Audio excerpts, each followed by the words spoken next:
Okay. Very good evening to all of you and very happy Navratri. This is the sixth day of Navratri, and the sixth day of Navratri is dedicated to Katyayani Devi. Katyayani Devi, who is the daughter of Katyayan Rishi, she may be depicted with the 4, 10, or 8-handed. Katyayani Devi was worshipped by Sita, Radha, and Rukmani for the good husband. She was the first mentioned in the Taittiriya Brahman Granth of the Yajurveda. She wears a pink cloth. She holds lotus and sword in left hand and Abhay Mudra in the right hand.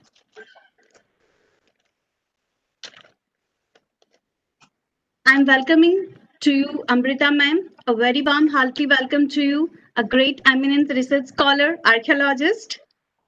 Amrita ma'am, your achievements list is too large, so I'm a bit synchronizing it. Sorry for that. And now I'm going to introduce Dr. Amrita Sarkar ma'am, Deccan College, Pune. She's going to deliver the lecture on the pioneer women archaeologists and their contributions. Amrita ma'am has excavated and explored many of sites, Orissa, West Bengal, Junar, Harappa, Farman, Kanmer, and Giland. She has published many research papers. She has published a number of the books.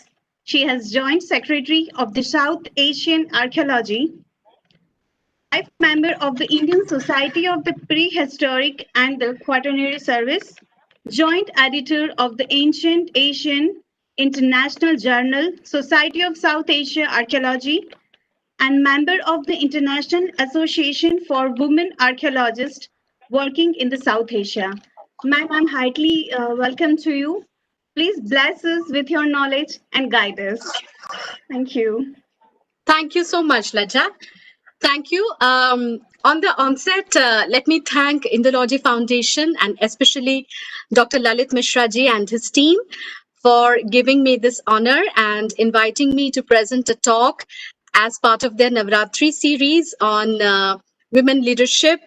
And well, this is the time period when the country and India as a country and as a culture is worshipping the feminine mother goddess. As an archaeologist, let me just say that the worship of the feminine has been the most ancient form of worship on the planet, not only widespread in India, but also widespread in Europe and large parts of Africa. As you know, the earliest mother goddess figurine has been found from Germany called the Venus, which is dated to almost 40,000 years ago. So basically, the concept of mother goddess goes back to Paleolithic time period. And fortunately, India is as a country and as a culture has endured the worship of mother goddess, worship of the feminine, and still today we are doing this. And the Indian, of course, the Indian festival of Navratri is dedicated to the feminine nature and worship of Ma Durga and her 9 forms. And well, I'm a Bengali from Kolkata, so you can understand ki this is a very happy time for me because we Bengalis, we worship Mother Goddess in the form of Mahishasura Mardini, where Ma is slaying the demon and protecting the earth. So she is seen as the destroyer of the evil and the protector of the righteous. So when I got the invitation to deliver a talk as part of the Navratri festivity, the topic that I thought would be most apt is pioneering women archaeologists and their contribution. So my main aim in this talk is to make the women archaeologists of the past more visible, particularly in the highly androcentric accounts of men archaeologists that prevail. So the list is not exhaustive one, obviously, because there is a constraint of time. So keeping the time in mind, and the ones that particularly inspire me, I have chosen a few figures from all over the world. So with that, let me start my presentation.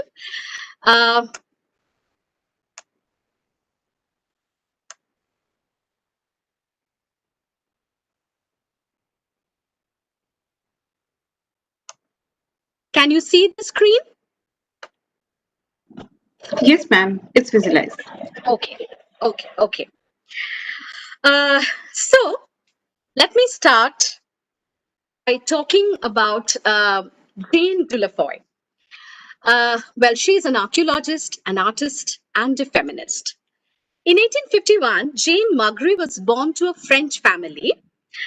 She was educated at a convent where she learned several languages and excelled in art. Jane had absolutely no interest in becoming a housewife. So basically, which is actually was expected at that time, which was expected. Like becoming a housewife was the most expected thing, but she was absolutely not interested, and she seemed to have no interest in marriage until she met Marcel Dulafoy, a man who matched Jane in both education and thirst for adventure. So they agreed to a marriage of equals in which neither ruled over the other. Marcel Dulafoy, Jane's husband, was a civil engineer employed by a railroad where he and Jane married in 1870. Then they took trips to Egypt, Morocco, Persia, which is now known as Iran, and developed an interest in history, antiquity, and archaeology. Both Dulafoys, they spent 1880 in preparation for an expedition to Susa, an archaeological dig in Persia, in Iran, that proved to be the site of a 6,000-year-old regional capital. Jane Dulafoy called herself Marcel's collaborator. She used this word particularly because this is a masculine form of the word which she used deliberately, saying that just by saying a female collaborator would have been an annoyance. And once again, as you can see here, she donned men's clothing for their 14-month-long expedition in Persia. And during this time, they traveled almost 6,000 kilometers, mostly on horseback. This is a picture of Jane Dulafoy on a horseback, and this is the site of Susa where they excavated. Now, it was a very practical decision, like wearing a men's clothes, because first of all, the presence of a woman on such an expedition would be both culturally insensitive and dangerous, because now we are talking about 1880. So they both carried weapons and had several occasions to use them also. In fact, when Jane Dulafoy made the Shah of Persia, the then ruling king, he actually refused to believe that Jane was actually a woman. Um, Dulafoy's second expedition to Susa in 1885 yielded better results. Jen was by then a trained archaeologist in her own right and led teams of hundreds of male workers at the dig. And they sent almost 400 crates of artifacts back to France, the most famous being the lion frieze from the palace of Darius the Great. As you can see in this picture now, it is being displayed at the Louvre Museum. Jane Dulafoy, she worked as hard as any laborer. This is a picture of her holding a gun. And she held her own against bandits as well. In fact, let me share an interesting anecdote, a story.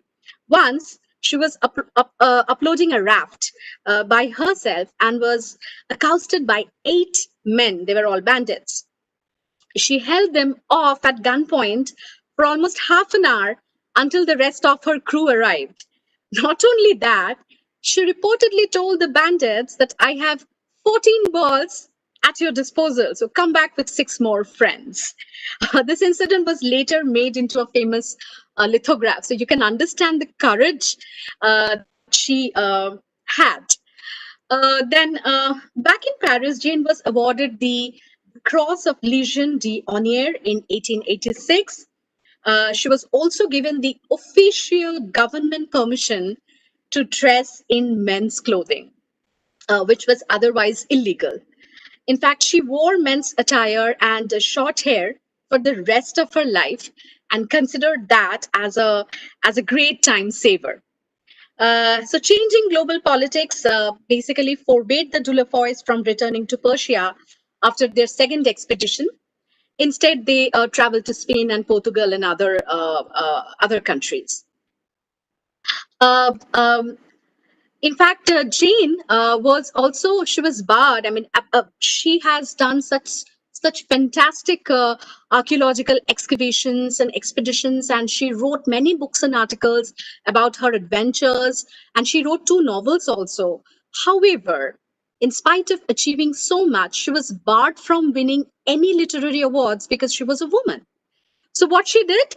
In response, she and other authors, they founded the Prix Femina, an award for women's author, in 1904. Then when World War I broke out, 70-year-old Marcel, that is her husband, he volunteered for a post in Morocco, and Jane, of course, accompanied him.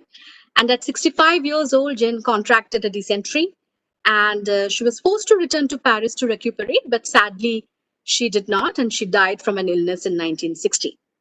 So this was Jane Dulafoy. Next that I would be talking about is another of my favorites called Esther Van Diemen.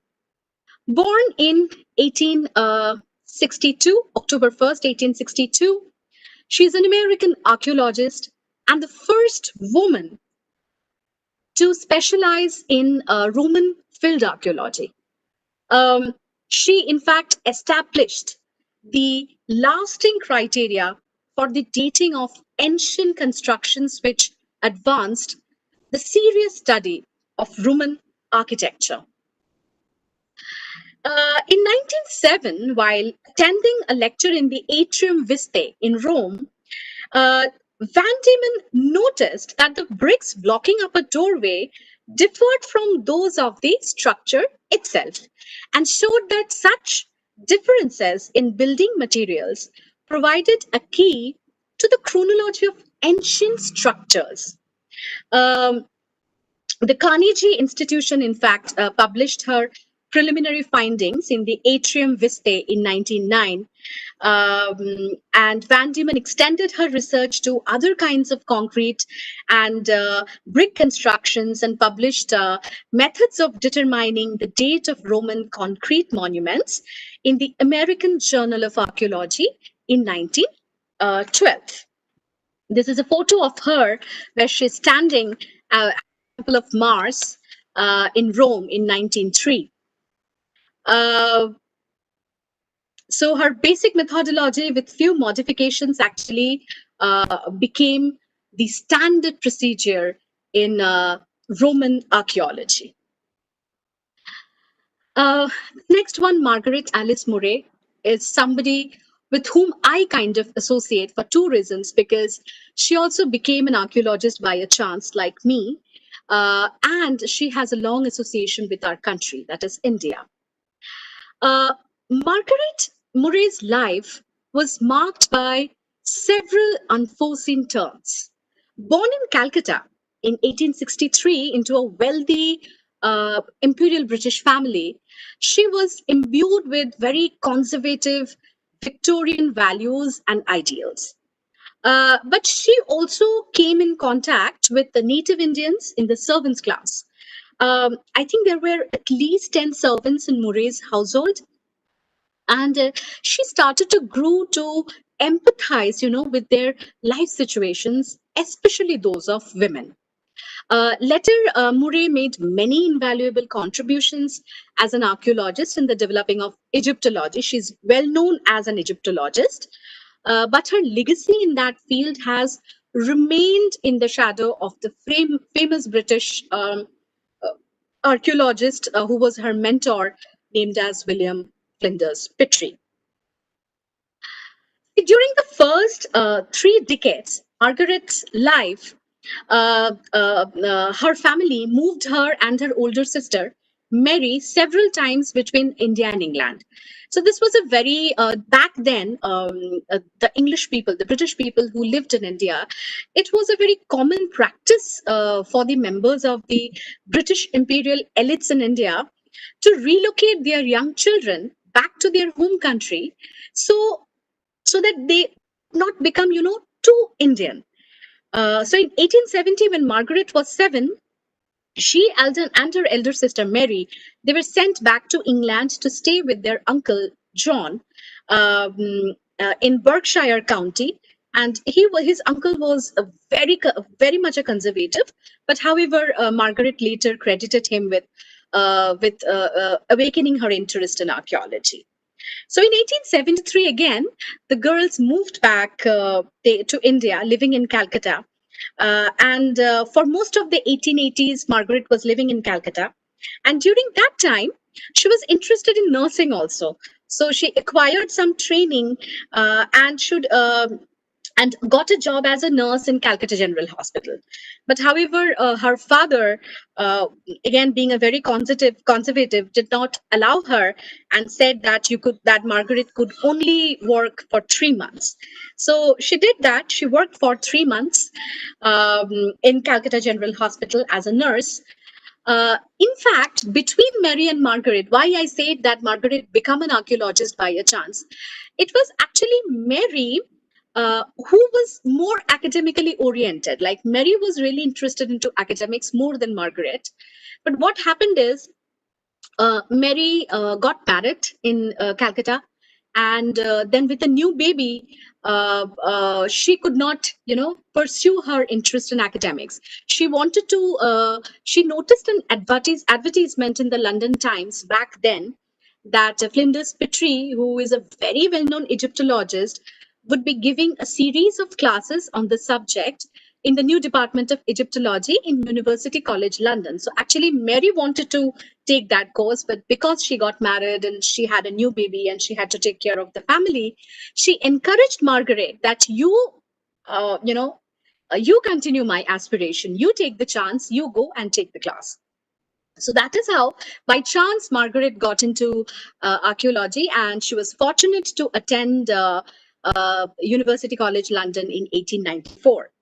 However, back then it was not really felt appropriate for females to go and excavate a site, to go out in the field and work. So although Margaret spent much of her time running the Egyptology department in UCL, it was Flinders Petrie who was in Egypt and who was excavating. And she was not allowed basically to take part in the excavation. But then in 1902, she joined Petrie and his wife Hilda, who was an archaeologist, at Abydos, an ancient city and the site of many royal tombs and temples, which is about 300 miles south of modern day Cairo. And because of her background in nursing also, they actually took her because she was taking care, and helping, taking care of the workers and everyone in the camp who were with minor injuries and illnesses.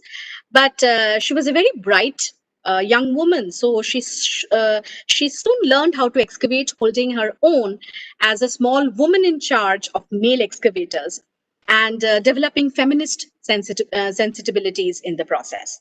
So while excavating at Abydos, Margaret Murray uncovered the Osirian, a temple to the god of Osiris. This one, temple to the god of Osiris. Her site report, the Osirian at Abydos, was published in 1904, and this report was considered as a ground breaking report. And back in 1908, while at Manchester, the photo that I'm showing you here, back in 1908, while at Manchester, she supervised the public unwrapping of a mummy from a burial that Petrie had excavated of the two Egyptian priests called the Tomb of the Two Brothers. Now, this was the first time, in fact, a woman had carried out such a procedure in public. And the event attracted a large audience, and there was a lot of criticism initially because many people, in fact, expressed dismay, saying that this procedure was very insensitive, even immoral. But Margaret Murray, being a very strong believer in the importance of public education, she stressed the need to be as thorough as possible in examining such remains. In pursuing her researches, Margaret Murray also became interested in and began writing about the history of European witchcraft. In 1917, in fact, she published an article on witchcraft in the Journal of Folklore, followed eventually by three books: The Witch Cult in Western Europe, then The God of the Witches, and The Divine King in England. And she also wrote the article Witchcraft for the 14th edition of the Encyclopedia Britannica, which was published in 1929 and remained unchanged in subsequent editions until 1969. Margaret Murray was also a frontline supporter of feminist movement. She was a firm believer in women's rights, deeply involved in the movement to improve status of women, a member of the Women's Social and Political Union. She donated money to the cause and took part in the protest demonstration and marches, including the 1907 Muddy but Peaceful, that is the Mud March for Women's Suffrage. Then at UCL, also University College London, where she worked, she encouraged and mentored women students in archaeology and other fields. She helped improve conditions for women at the college, campaigning for upgrades to the women's common room, which was eventually named as the Margaret Murray Room. So she was she was an Egyptologist, and she was an excellent scholar. And she has published all of her work, and she has taken lectures and classes for general audience because she believed in, making making the general public aware of the past, the cultural heritage, and she believed in telling the stories of the treasures, myths, and history of the ancient civilization. She died in the year. She died on 13th November, and by leaving an indelible mark, paving the way for so many female Egyptologists, academics, and researchers. The next line that I would like to talk about is Gertrude Bell. Gertrude Bell was an archaeologist, a linguist, a traveler, and one of the greatest woman mountaineer of her age. She played a major role in establishing the modern state of Iraq. Following education at Queen's College in London, Gertrude went on to become the first woman to graduate from Oxford, a university with first-class honors in modern history. She frequently combined her desert travels with archaeological exploration, and archaeology became increasingly important to her. She spent a great deal of time recording the sites she visited, and with photography as well as drawings and plans and descriptions in her notebooks. She knew or worked with many of the leading archaeologists in the Middle East and was committed to preserving the heritage of Iraq. She spent time with Sir Leonard Woolley at the ancient site of war. In fact, in this figure, you can see her with Sir Leonard Woolley, where they are going through all the finds together, and basically they decided what was to remain in Iraq and what was to be allowed to go to the British Museum in London. Her first love, Gertrude's first love, remained archaeology, and as an honorary director of antiquities in Iraq, she established the Iraq Museum in Baghdad and wrote the antiquities legislation for Iraq. Gertrude took important photographs during 7 months based in Jerusalem in 1900. Then in 1905, expedition through the Syrian desert to Asia Minor was published as The Desert and the Sound, and as short papers in the journal Review Archaeologique. Her study in 1907 with Sir William Ramsay of the Binberkleis in the Karadag mountain and sites in central Anatolia was published as the 1001 churches, and remains a standard work on early Byzantine architecture in Anatolia. Her research of the churches and monasteries in the Turabdin in eastern Turkey was published. Then a volume by her and was published, and an article was also published in journal. Then in 1914, she published an important monograph on the early Islamic palace and mosque of Ukhaidir or Iraq. Uh, Next in line is Harriet Boyd. Uh, She's an American archaeologist and is most renowned or well known for her discoveries of the archaeological remains in Crete. Uh, she graduated from Smith College in Massachusetts in 1892, and thereafter worked as a private tutor, and she taught many ancient and modern languages. In 1896, she actually entered the American School of Classical Studies in Athens. And Athens and recent archaeological finds in the Crete had inspired her to take up studies there. But in fact, she faced a lot of discrimination there.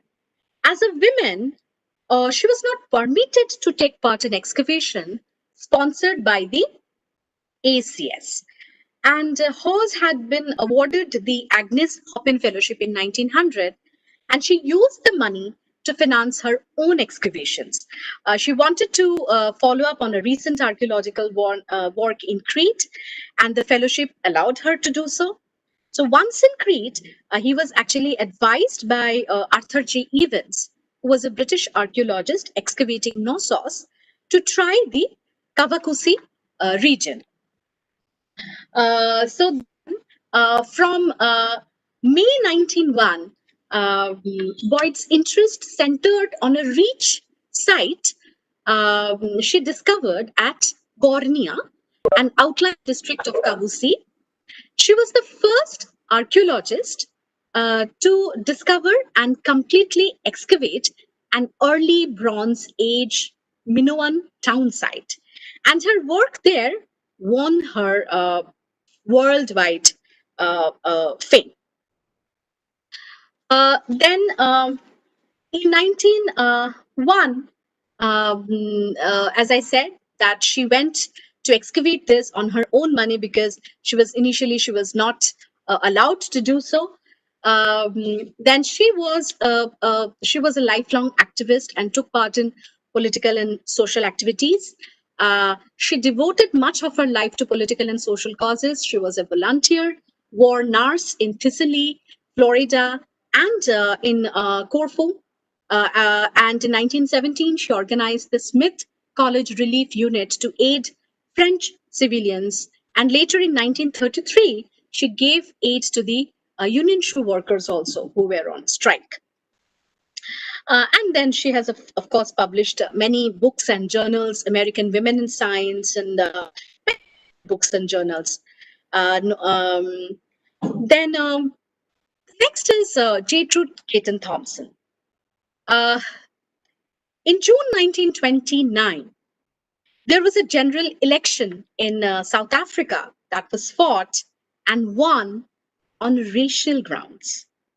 At the same time, in a neighboring Rhodesia, a fierce and sometimes difficult woman was conducting research that would challenge the ingrained notions of racial inequality and help shape a nation's identity. That woman was Gertrude Caton Thompson, and she was excavating the site of the Great Zimbabwe. From 1902 to 1904, she excavated the Great Zimbabwe, and her systematic and scientific approach to excavation with strict control for stratigraphy confirmed the medieval findings that the findings in Great Zimbabwe was absolutely definitely native. And her announcement of her findings at the British Association of the Advancement of Science annual meeting in Johannesburg caused an uproar, in fact, because uh, coming as it did right after the General Herzog's election and in the wake of this, race knots in Durban, uh, the anthropologist Raymond Dart, um, threw a bit of a hissy. But Gertrude Caton Thompson's meticulous work was irrefutable. And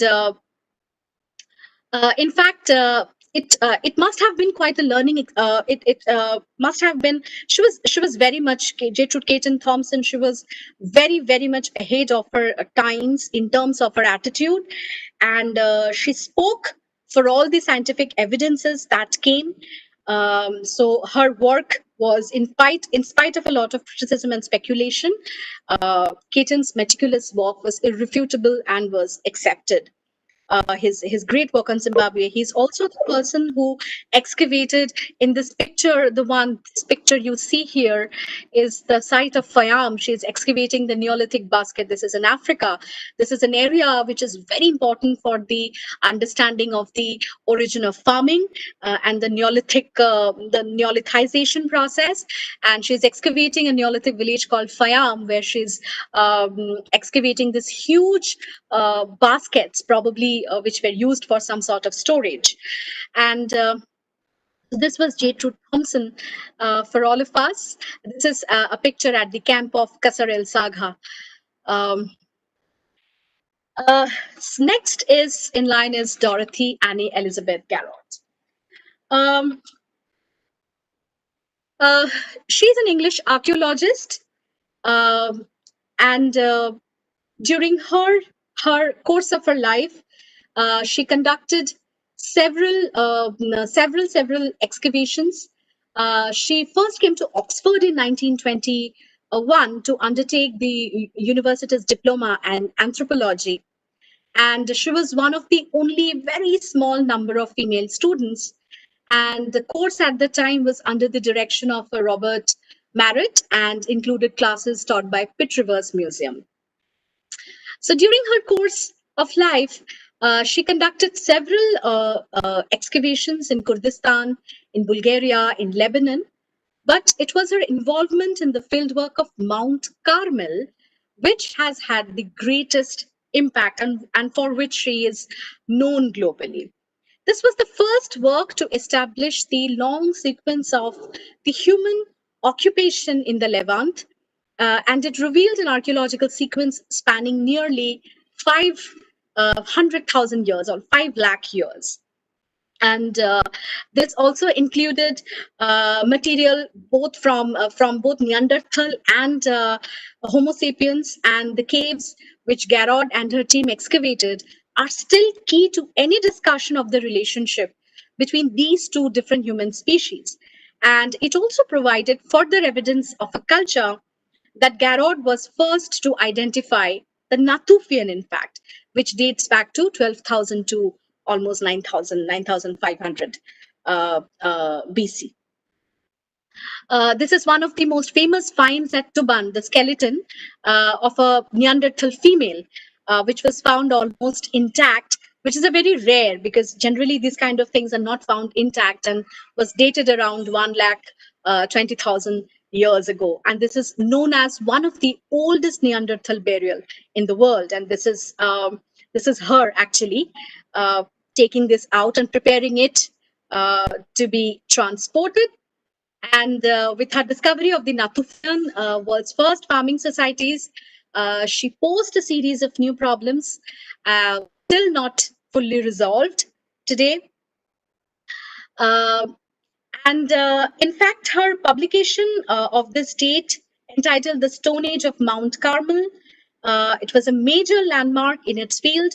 2 years later, Garrod was also appointed to the Disney Chair of Archaeology at the University of Cambridge. And this was the first time that a woman had ever held the position of professor, either at Oxford or at Cambridge. So she was a pioneer, and Her successes have been a source of inspiration for many scholars ever since. Next is Winifred Lamb.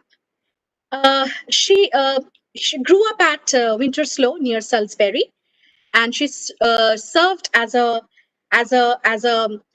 keeper of Greek antiquities at the Fitzwilliam Museum in Cambridge from 1920 to 1958. One of her first uh, task was to create, and she was working in the Fitzwilliam Museum. One of her first tasks was to create a prehistoric gallery where finds from excavations sponsored by the British School at Athens was displayed. In parallel to this, she was admitted to the British School at Athens, where she worked on the excavations of Mycenae, Sparta, and prehistoric sites in Macedonia. She then funded her own excavation of the Bronze Age site of Thermae on the island of Lesbos. And before turning her attention to the site of Kusura in Western Turkey, during the Second World War, she was a member of the Turkish monitoring section of BBC.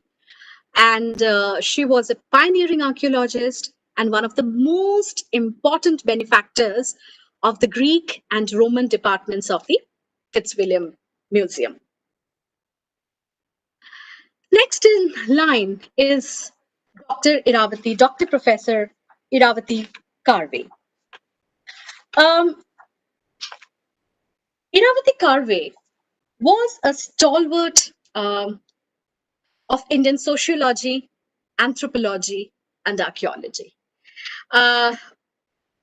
In fact, when Indian sociology had just been institutionalized in the country, she was one of the very first women who took a very pioneering role in shaping Indian sociology. Making her mark in a male-dominated discipline was not as easy. Was not an easy feat, of course, but her prowess in her subject helped her basically find her footing. She was also a prolific writer whose works won several accolades in the course of her career. She pioneered the use of Indology for the study of Indian society. Her works on kinship have been canonized in the Indian sociology, and her ability to create a multidisciplinary corpus of knowledge has been marveled at. In fact, she is basically the first female anthropologist of India and the first female professor of Deccan College Postgraduate and its Research Institute, which I also belong to. So it's really an honor for me to continue to be a part of such an institute, which is continuing such a rich legacy. Now, of course, she was from Maharashtra. She was born into a cultural context that prized her education above all else and had the means to acquire it. Her father was working as an engineer in Burma, where she was born, and she was named after Irrawaddy, river of Burma. So her unique name is perhaps a premonition of the continued, global heritage of her life and diversity of her work. Now, having studied philosophy at Fergusson College in Pune, she went on to receive the Dakshina Fellowship awarded by the government of Maharashtra. This grant allowed her to study sociology under G.S. Ghure in 1928, and which proved to be an excellent mentor for Karve, and his academic competence gave her an impetus. In the interim, she married Dinkar Dhondo Karve, who belonged to the illustrious Karve family that set up the educational institution. That is Iravati's father-in-law, Dhondo Karve. He established the SNDT, Women's University in Bombay, which was the first women's university in India. Then, with her husband's support, she studied abroad in the Kaiser Wilhelm Institute of Anthropology, Human Heredity and Eugenics in Germany. Here, she was exposed to the studies of races, human anatomy and genetics. And these experiences that she gathered in Germany was extremely instrumental in shaping her school of thought, which she implied in India later on. Uh, she, after joining Deccan College, of course, she availed her opportunities to work on many archaeological populations and archaeological. Here in this picture, you see her excavating. This was in 1944, where she joined Professor H.T. Sankalia in the excavation of the site of Lankanaj. And this is a Mesolithic skeleton that she is excavating. Um, her study of on the kinship organization in India revolutionized and simplified the future research on the subject. She used language patterns and geographical divisions which found out more about the variations in kinship structures across the expanse of the country. She was an Orientalist, and so she did not shy away also from using languages like Sanskrit and Pali material to substantiate her findings.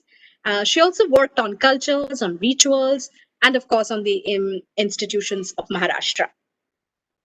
As I already mentioned, that she was a prolific writer.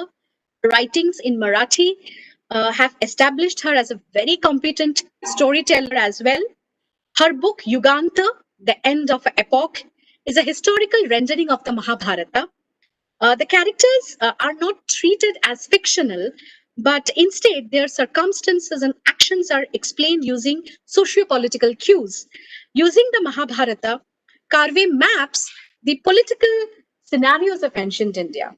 This book was awarded the Sahitya Academy Award for Marathi in 1968, making Iravati Karve the first female author for Maharashtra to receive it.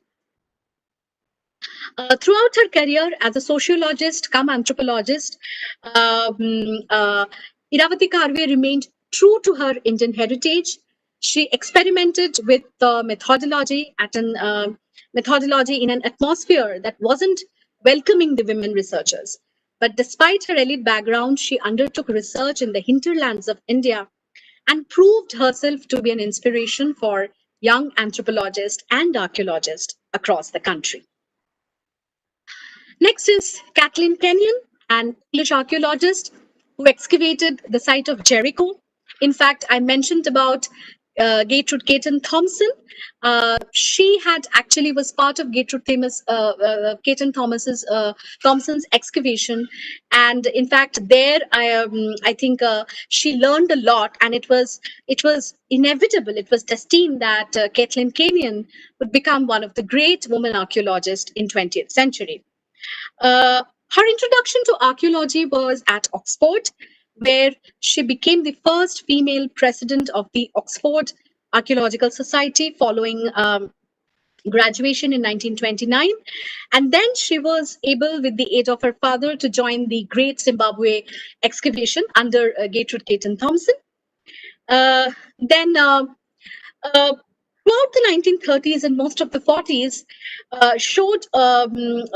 slowed only by the outbreak of the World War II, Kenyon gained much experience not only in ongoing excavations in England, but also at the site of the biblical city of Samaria, with John and Grace Crawford, and at Sabratha in Libya.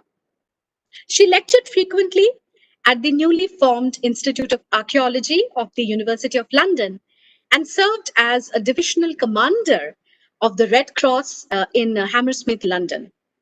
Meanwhile, another British archaeologist, John Garstang, was set out to excavate Jericho with the idea of establishing evidence for the biblical account of Joshua and the Israelite conquest of the land of Canaan.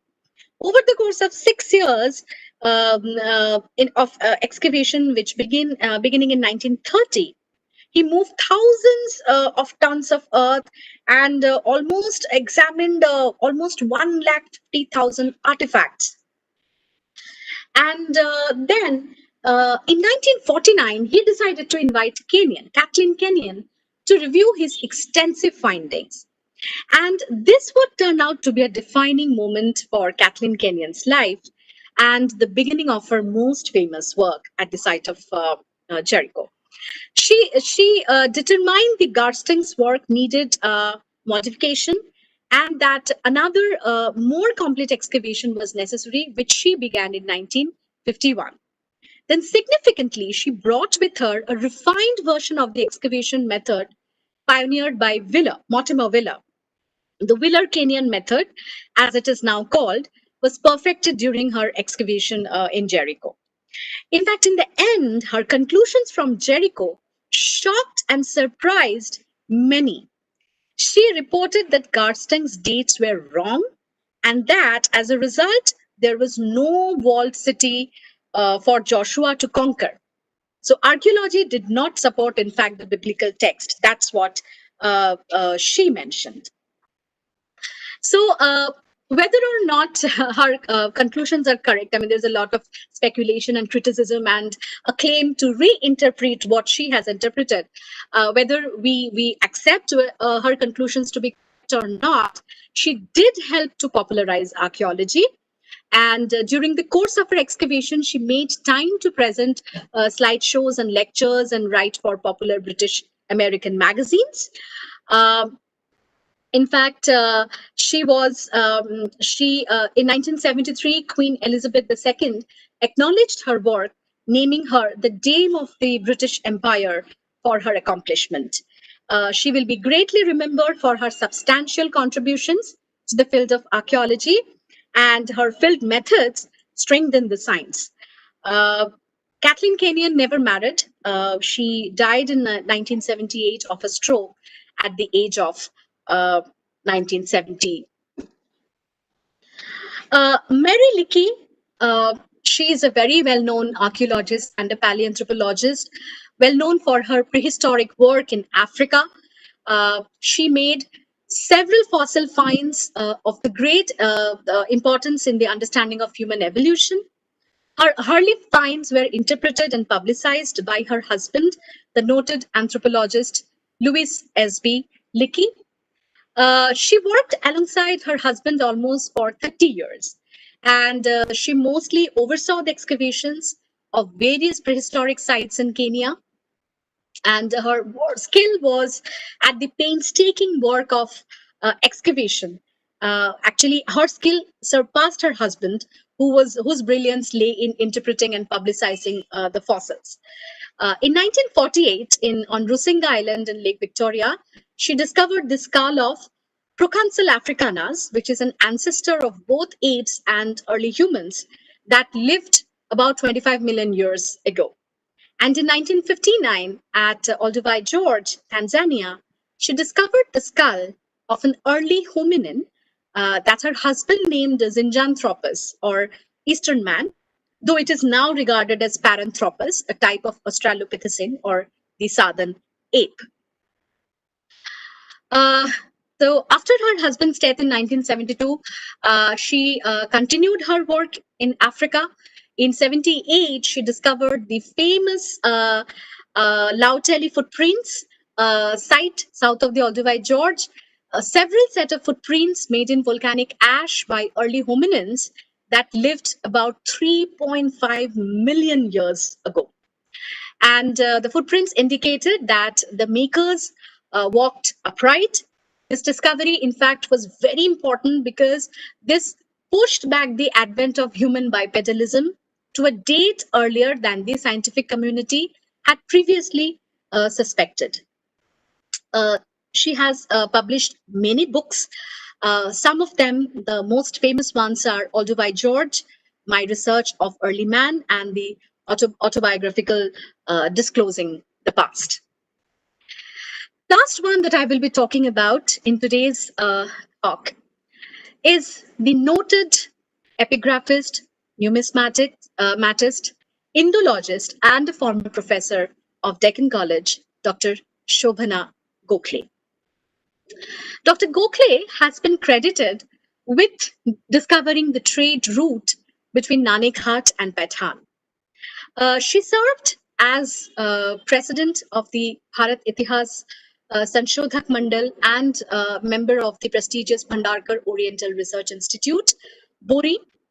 In fact, she has her most noteworthy contribution is in the study of epigraphy, especially the Kanheri inscriptions. She has meticulously studied the Kanheri inscriptions. You know, the entire Kanheri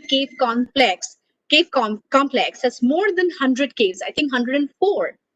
She explored each one of them and found 26 inscriptions.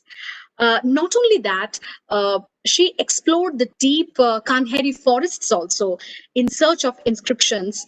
And in one such exploration, she found a chaitya deep inside the forest with a very important inscription belonging to the Gautamiputra Satakarni of the Sahana dynasty, where mention of two traders have been were mentioned, named as Gajasena and Gajamitra, and they were brothers.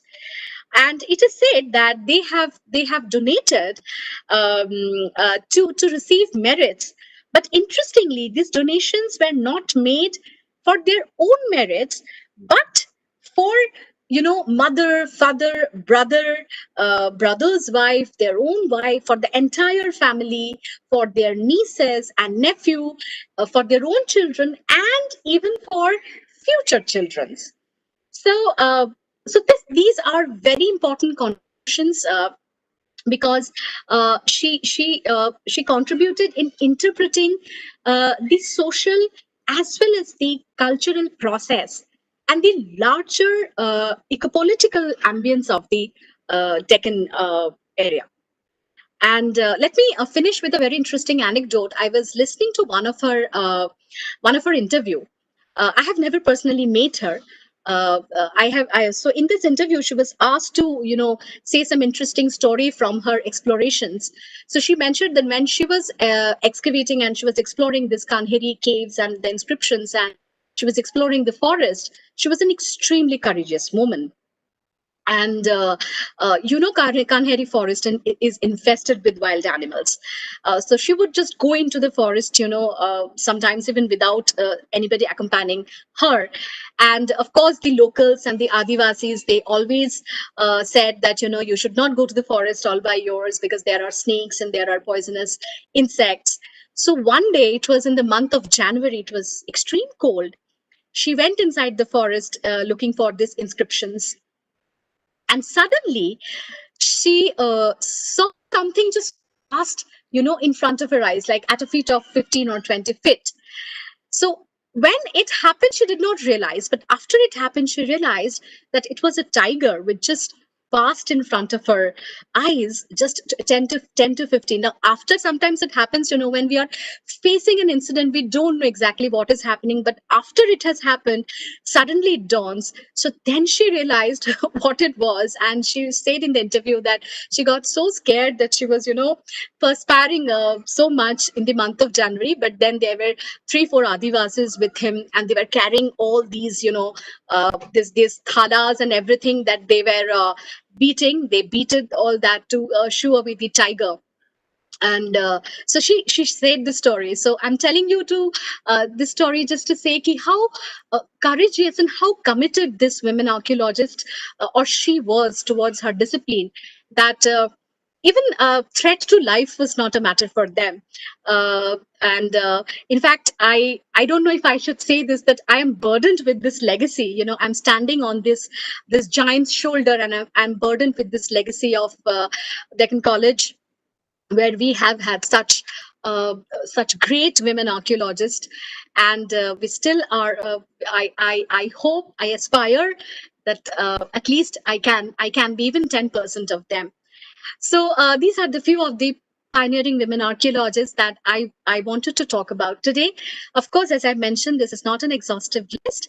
There are many more, but keeping in the time constraint in mind, and of course, the ones who inspires me the most, I chose this few. With this, let me finish my talk. Thank you so very much, and I hope you will enjoy my lecture. Thank you so much. Thank you so much, ma'am, for such a fabulous lecture. We learn a lot from you. Thank you. Yeah. Now, I would like to warm welcome to Dr. Abha Mishra Pathak ma'am from BHU. Hello.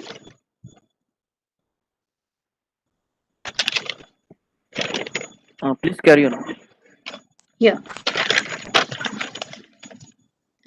Dr. Abha Mishra Pathak ma'am is Associate Professor in Banaras Hindu University, JRF, MA, PhD. She published 3 books, 55 articles and 60 papers. She is going to deliver lecture on Khajuraho के शिल्प में अक्षय राज्य सौंदर्य शास्त्रीय अध्ययन. I would like to warm welcome ma'am. नमस्कार। Namaskara.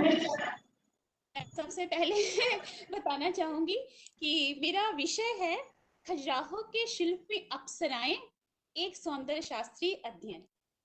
मैं सबसे पहले पांडे सर को प्रणाम करती हूँ और ललित मिश्रा सर को हार्दिक धन्यवाद देती हूँ कि सर आपने मुझे इस मंच को साझा करने के योग्य समझा। बहुत बहुत धन्यवाद। और साथ ही मैं इंडोलॉजी फाउंडेशन के जो टीम है उसको मैं बहुत बहुत धन्यवाद देना चाहती हूँ कि जिन्होंने सुविधा के साथ ये सारी चीज़ें अरेंज की। बहुत बहुत धन्यवाद। मैंने स्लाइड भेजी है पीडीएफ, तो प्लीज़ स्लाइड ही रखिएगा। अभी फिर मैं बताना चाहूँगी कि जो खजुराहो है, स्लाइड प्लीज़। खजुराहो हम सभी जानते हैं। क्या वीडियो नहीं आ रहा? Yes ma'am, it's visible now. Video आपने ऑफ किया है क्या? नहीं मैम, it's visible. ओके, मैं दिख रही हूँ? नहीं मैम, you please hello. हाँ, sure, why not? I Yes, can understand. we can't see you ma'am. You just please turn on your camera. Okay, तो जैसा कि हम लोग जानते हैं कि खजुराहो जो है, नेक्स्ट स्लाइड प्लीज। खजुराहो हम समझते हैं कि मध्य प्रदेश में छतरपुर डिस्ट्रिक्ट में पड़ता है। Please next slide.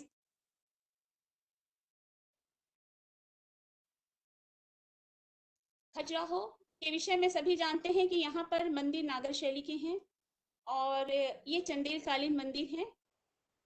यहाँ पर जो मंदिर बनाए गए हैं नागर शैली में बने होने के साथ ही साथ अपनी विषय विविधता के कारण बहुत अधिक लोकप्रिय हैं। यहाँ पर जो मूर्तियां बनी हुई हैं उसको देखने के लिए दूर दूर से यहाँ पर लोग आते हैं। यहाँ पे लगभग 26 मंदिर हैं अभी वर्तमान में, परंतु ऐसा हमें ज्ञात होता है, साहित्य में अभिलेख में भी उल्लिखित है कि यहाँ पर लगभग 85 मंदिर थे। जो किंवदंती है वहाँ उसके अनुसार चंदेलों ने यहाँ पर 85 मंदिरों का निर्माण करवाया था, लेकिन अभी हमारे पास वर्तमान में बस 26 मंदिरों का ही अस्तित्व मिलता है। और ये जो मंदिर हैं ये 6 किलोमीटर के दायरे में फैले हुए हैं। Next slide please.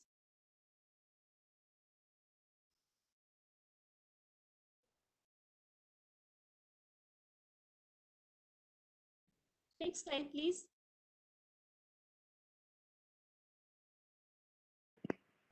Sudhanshu ji please next slide करिए।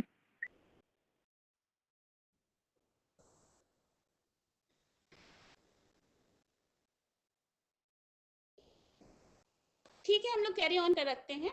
यहाँ पर जो 26 मंदिर है उनमें से मात्र मातंगेश्वर मंदिर जो है वो ही जीवित मंदिर माना जाता है जहाँ पूजा की जाती है, जबकि बाकी जो मंदिर है उनमें पूजा नहीं होती। इसलिए क्योंकि वहां पर वो सारे मंदिर हम सभी जानते हैं कि आर्कियोलॉजिकल सर्वे ऑफ इंडिया ने उनकी पुनर्स्थापना की है, जो विध्वंस हमको प्राप्त हुए थे अवशेष उसके साथ। तो हम लोग आगे चलते हैं कि यहाँ पर जब हम देखते हैं तो यहाँ पर ब्राह्मण और जैन दोनों ही धर्मों के मंदिर हैं, जिनमें शैव, वैष्णव, शाक्त, सौर मंदिरों के साथ साथ जैन मंदिर भी हमको मिलते हैं। ये बताते हैं कि खजुराहो के शासक कितने लिबरल हुआ करते थे। शैव मंदिरों में यहाँ पर हम देखें तो कंदरिया महादेव मंदिर, विश्वनाथ मंदिर, तुलादेव, लाल गुआ इत्यादि हैं, जबकि वैष्णव मंदिरों में वामन, वराह, चतुर्भुज, सॉरी टू से सर, बट सारी जो आपकी जो आ रही है स्लाइड्स वो आगे पीछे हैं। Sorry, ma'am, for inconveniency. Just give me 2 minutes. बिल्कुल भी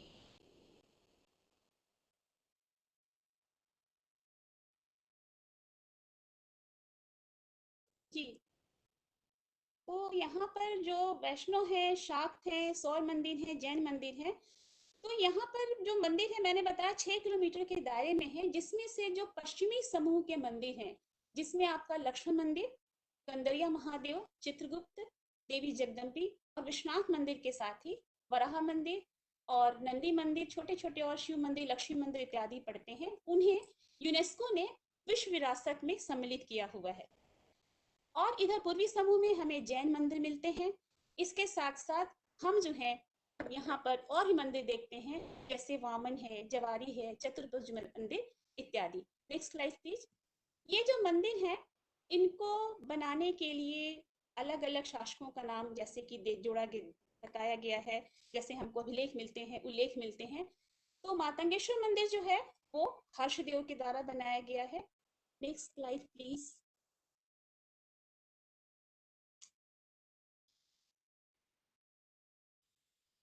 प्लीज दूसरी स्लाइड दिखा दीजिए।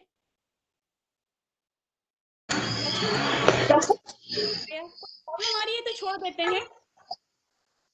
Yes, ma'am, but sometimes because of network problem, slide little bit come late.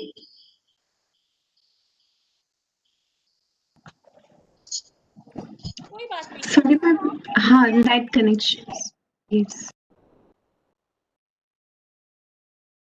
इसमें लक्ष्मण मंदिर और कंदेरा महादेव मंदिर, वामन, जवारी, देवी जगदम्बी, पार्श्वनाथ आदि नाथ पर हमको अधिक जो है अंकन अप्सराओं के मिलते हैं। इन मंदिरों को अलग अलग समय में बनाया गया। जैसा सब जानते हैं कि चंदेलों में जो आरंभिक शासक थे वो वैष्णविज्म को फॉलो करने वाले थे, और बाद में उन्होंने जो है शैव संप्रदाय को उन्होंने फॉलो किया। हम लोग अप्सरा पे बात कर रहे हैं, तो हम लोग थोड़ा सा अप्सरा के बारे में, अप्सराओं के बारे में जान लें। अप्सराओं को देव कन्या कहा गया है, और हमें वेदों में इनके आरंभिक उल्लेख मिलते हैं, जिसमें ऋग्वेद में इनको गंधर्वों की पत्नियां माना गया है। अथर्ववेद इनका संबंध समुद्र से बताता है, जबकि रामायण, विष्णु पुराण और अग्नि पुराण पूरी तरह से फिर इनको वो परंपरा आगे बढ़ाते हुए बताते हैं कि समुद्र मंथन से इनकी उत्पत्ति हुई थी। और जो हमारे 14 रत्न हुए थे उसमें अप्सराएं अर्थात देव कन्याएं भी थी। भागवत पुराण बतलाता है कि अप्सराओं को तप भंग करने के लिए भेजा जाता था ऋषियों की। जो ऋषि तप करते थे और फिर इंद्र को डर लगने लगता था, तो वो उनके तप को भंग करने के लिए अप्सराओं को भेजा करते थे। फिर भविष्य पुराण तक आते आते इन्हें कहा जाने लगा कि ये सूर्य की सेविकाएं हैं। भविष्य पुराण में यह भी हमको उल्लेख मिलता है कि सूर्य को प्रसन्न करने के लिए नर्तकियों की पंक्तियां उन्हें अर्पित करनी चाहिए, जो कहीं ना कहीं देव कन्याओं का पोल डांसर होना स्वर्ग का, उस तरह से भी हम इसको जोड़ करके देख सकते हैं कि किस तरह से उन्हें, अब वो कहाँ देवांगना थी, अर्ध देवी थी, और अब भविष्य पुराण तक आते आते वो सूर्य की सेविका मात्र हो जाती हैं। Next slide please. इनको कहा गया है कि यह यौवन और आकर्षण, सौंदर्य का पर्याय हुआ करती थी, और इन्हें काम का भी प्रतीक माना गया। इसीलिए इन्हें भेजा जाता था देवताओं की तपस्या भंग करने के लिए। लेकिन हमें जो ये साहित्यिक रेफरेंस मिलते हैं वेदों में और महाभारत रामायण में, वो कुछ टिपिकल हमारी देवांगनाएं हैं, उनका संदर्भ मिलता है।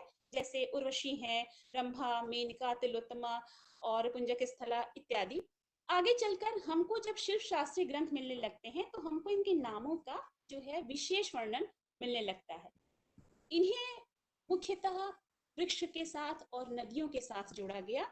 नदियों के साथ जोड़कर इन्हें और वृक्षों के साथ जोड़कर इन्हें सृजन का प्रतीक माना गया। जैसा कि हम लोग सब जानते हैं कि वृक्ष और जो नदी है, जल है, यह दोनों ही सृजन का प्रतीक है। वृक्ष फलते फूलते हैं, नदी बहती है, बहुत लोगों को जीवन देती है। इस तरह से जो अप्सराएं थी, उन्हें जीवन दायिनी भी माना गया। ये नृत्य संगीत में पारंगत होती थी और किसी भी प्रकार का वाद्य यंत्र ये बजा सकती है।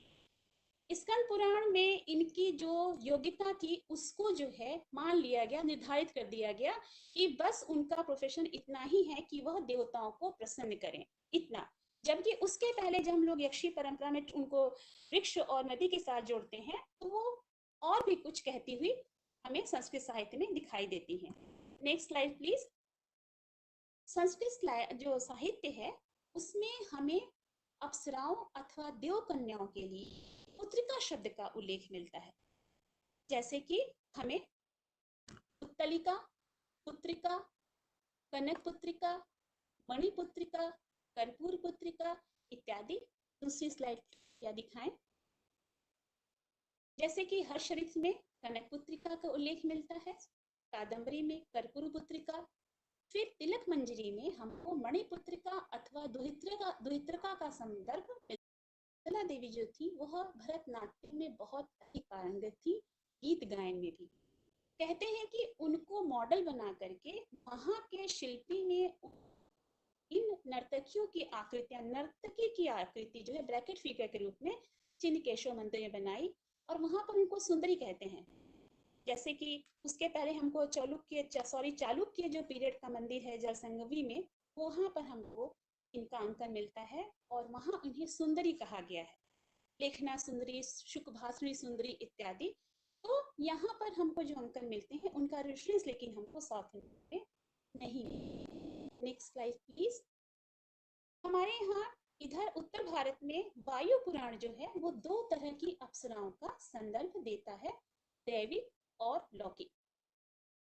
10 प्रकार की दैविक अप्सराओं के बारे में बताता है और 34 टाइप्स ऑफ वर्ल्डली अप्सरासेस के विषय में वो हमें समझाता है। जबकि स्कंद पुराण बताता है कि कम से कम 35 करोड़ जो है प्रकार की अप्सराएं होती हैं जो कि बीच में रहती हैं, अर्थात पृथ्वी पर मनुष्य रहते हैं और ऊपर स्वर्ग में देवता रहते हैं और जो बीच का पोर्शन है वहां पर यह अप्सराएं रहा करती हैं। लेकिन जो शिल्प शास्त्रीय ग्रंथ हैं जैसे शिल्प प्रकाश, विष्णु धर्मोत्तर पुराण, शिराणव, उनमें अलग परिभाषा जो है दिखाई देती है। शिल्प प्रकाश 16 प्रकार की अप्सराओं का उल्लेख करता है, जिसमें कि अलसकन्या, तोरणा, मुक्ता, दर्पणा इत्यादि उसमें सम्मिलित हैं। जबकि छिणाणव जो पश्चिम भारतीय टेक्स्ट है उसमें हमको 32 टाइप्स ऑफ अप्सरासिस के विषय में पता चलता है।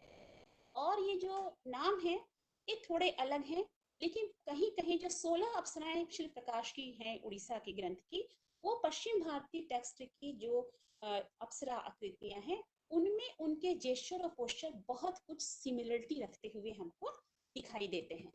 विष्णु धर्मोत्तर पुराण बताता है कि जब वो मंदिर बनाना चाहिए तो देव कन्या मंदिर की जंघा पर और मंदिर के वितान पर किया जाना चाहिए। उसमें बताया गया है कि लीला और विलास, लीला यानी कोई लीला करते हुए, विलास यानी कि एक विशेष मुद्रा में इनका अंकन किया जाना चाहिए। छिणाणव भी यही बताते हैं कि वह बताता है कि जब मंदिर बनाया जाए तो मंदिर प्रासाद चारों ओर देवी देवताओं के अंकन के साथ साथ देव कन्याओं की अंकन किया जाना चाहिए, अप्सराओं का अंकन किया जाना चाहिए।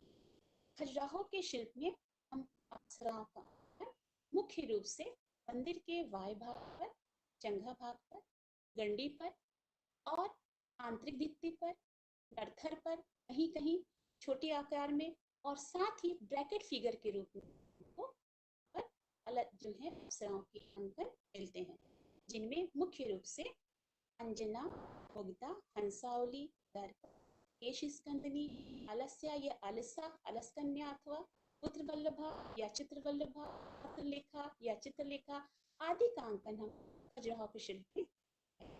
खजुराहो के शिल्प में अप्सराओं के अंकन की दृष्टि से जो मंदिर उल्लेखनीय वह है लक्ष्मण मंदिर, पार्श्वनाथ मंदिर, आदिनाथ मंदिर, चित्रगुप्त मंदिर, देवी जगदम्बी मंदिर, वामन मंदिर, जवारी मंदिर। ये बताना चाहूंगी कंदरिया महादेव मंदिर पर हमें अप्सराएं आती हैं, परंतु उतनी नहीं इसी तरह से लाल कुआं की तो कोई बात ही नहीं है, दूल्हा देव पर भी हमको अप्सराएं उसी प्रकार से न के बराबर ही मिलती हैं।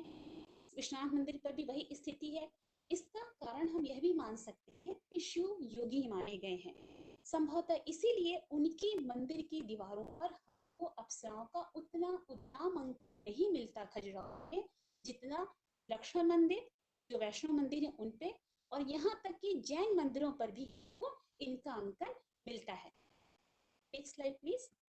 जैसे कि हम लोग जानते हैं कि खजुराहो के मंदिर आकार प्रकार में छोटे हैं, लेकिन इनकी बाह्य भित्ति और आंतरिक भित्ति दोनों ही बहुत।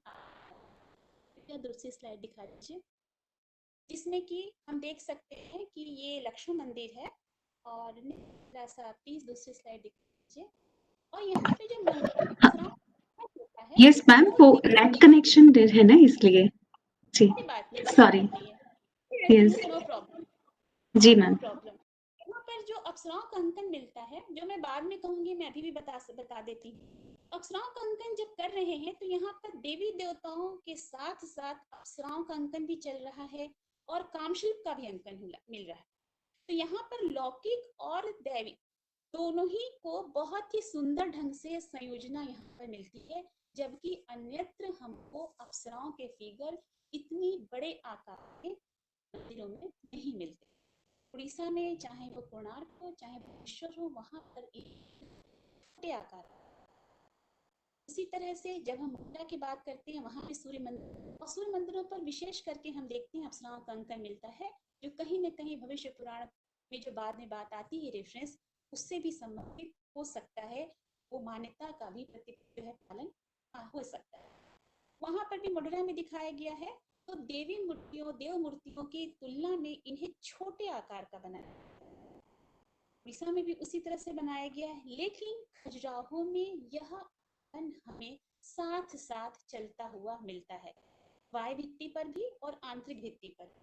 बाह्य भित्ति पर जंघा को पूरा डेकोरेट करने के लिए, आंतरिक भित्ति में जब हम ये अंकन देखते हैं तो दीवार दो भित्तियों के बीच में खाली रिक्त पड़े स्थान में भी वो अप्सराओं के अंकन दिखाई देते हैं। Next slide please.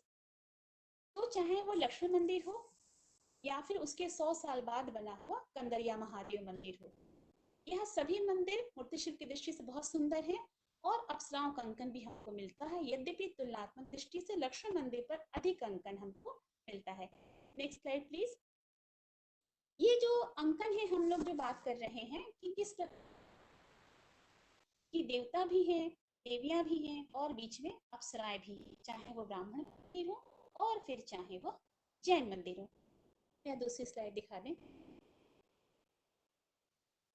मैं कैसे समझाऊं, बोलती चली जाऊंगी तो फिर कैसे समझ में आए।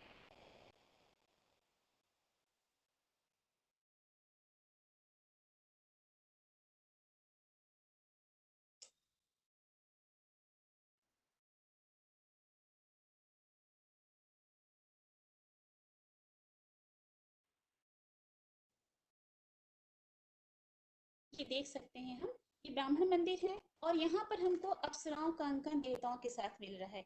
आगे चलते हैं हम लोग अभी, फिर दूसरी स्लाइड दिखाइए। और अब ये ब्राह्मण मंदिर है, यहाँ पर हमको अप्सराओं का अंकन उसी प्रकार से देवताओं के साथ मिलता है। तो जैन मंदिर, दूसरी स्लाइड पेज दिखाइए, वहां पर भी हमको अप्सराओं का अंकन इसी प्रकार से मिलता है तीर्थंकर मूर्ति के साथ साथ। अब यहाँ पे क्या है, एक तरफ तीर्थंकर हैं जो वीतरागी हैं, लोक से परे हैं, और उनके दोनों ओर अप्सराएं हैं जो लोक से जुड़ी हैं, कामाचार से जुड़ी हैं, आकर्षण से जुड़ी हैं, सम्मोहन से जुड़ी हैं। और यहाँ पर ये अव्यक्ति क्या बता रही है, यह अव्यक्ति ये बता रही है कि लोक से परलोक में जाने के लिए लोक से ही जाना होगा, और परलोक में यानी कि जो दैवीय शक्ति है, जो अलौकिक शक्ति है, वह इन सब बातों से बहुत विरक्त है। लोक में रहकर भी लौकिकता से दूर रह के अलौकिकता को प्राप्त किया जा सकता है, यह हम यहाँ पर देख सकते हैं। यहाँ पर ब्राह्मण देवता भी हैं, व्याल आकृतियां भी हैं, और साथ में तीर्थंकर भी हैं, और तीर्थंकर की मूर्तियों के दोनों ओर अप्सराओं का भी अंकन हमको मिल रहा है। जो मैं ये बताना चाह रही हूँ, इस प्रकार से ब्राह्मण और जैन दोनों ही मंदिरों में साथ साथ एक जैसी परंपरा के इन अप्सराओं का अंकन दिखाई देता है। Next please. अब चाहे वह, आप देख सकते हैं दूसरी स्लाइड में कि अब मैं कंदरे महादेव मंदिर को मैंने लिया है दूसरी स्लाइड में, जिसमें जो कहते हैं कि सबसे अधिक विकसित मंदिर है, सबसे बड़ा मंदिर है, 102 फीट ऊंचा, 102 फीट लंबा, लंबाई में 66 फीट चौड़ा, ये मंदिर सबसे बड़ा है। तो यहाँ पर हम आकर देख सकते हैं कि किस प्रकार से काम शिल्प, अप्सराएं और देवी देवताओं का अंकन एक साथ करके अलौकिकता से लौकिकता को जोड़ा गया है। बिना लोक से हुए परलोक को, अलौकिकता को प्राप्त नहीं किया जा सकता। कृपया दूसरी स्लाइड दिखा दीजिए।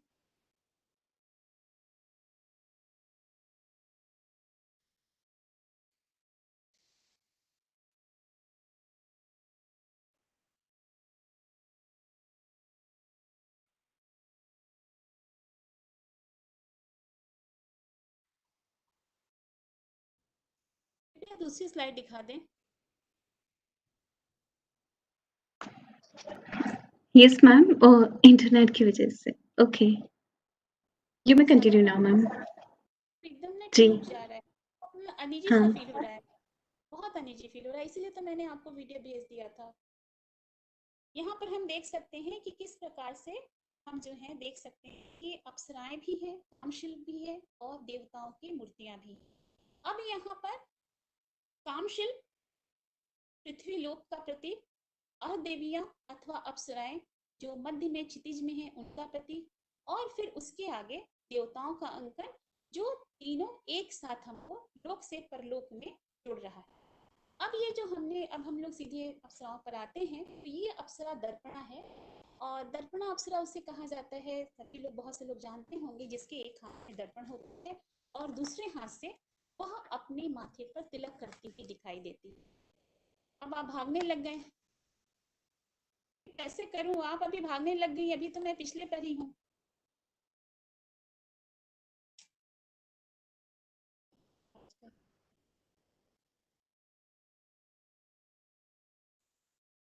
मैं दर्पणा पर आ चुकी हूँ मैम।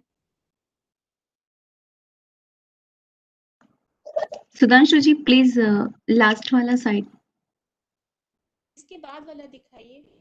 हाँ, next slide please. Is it okay ma'am? Hello, last one please. 60 number slide please दिखाइए।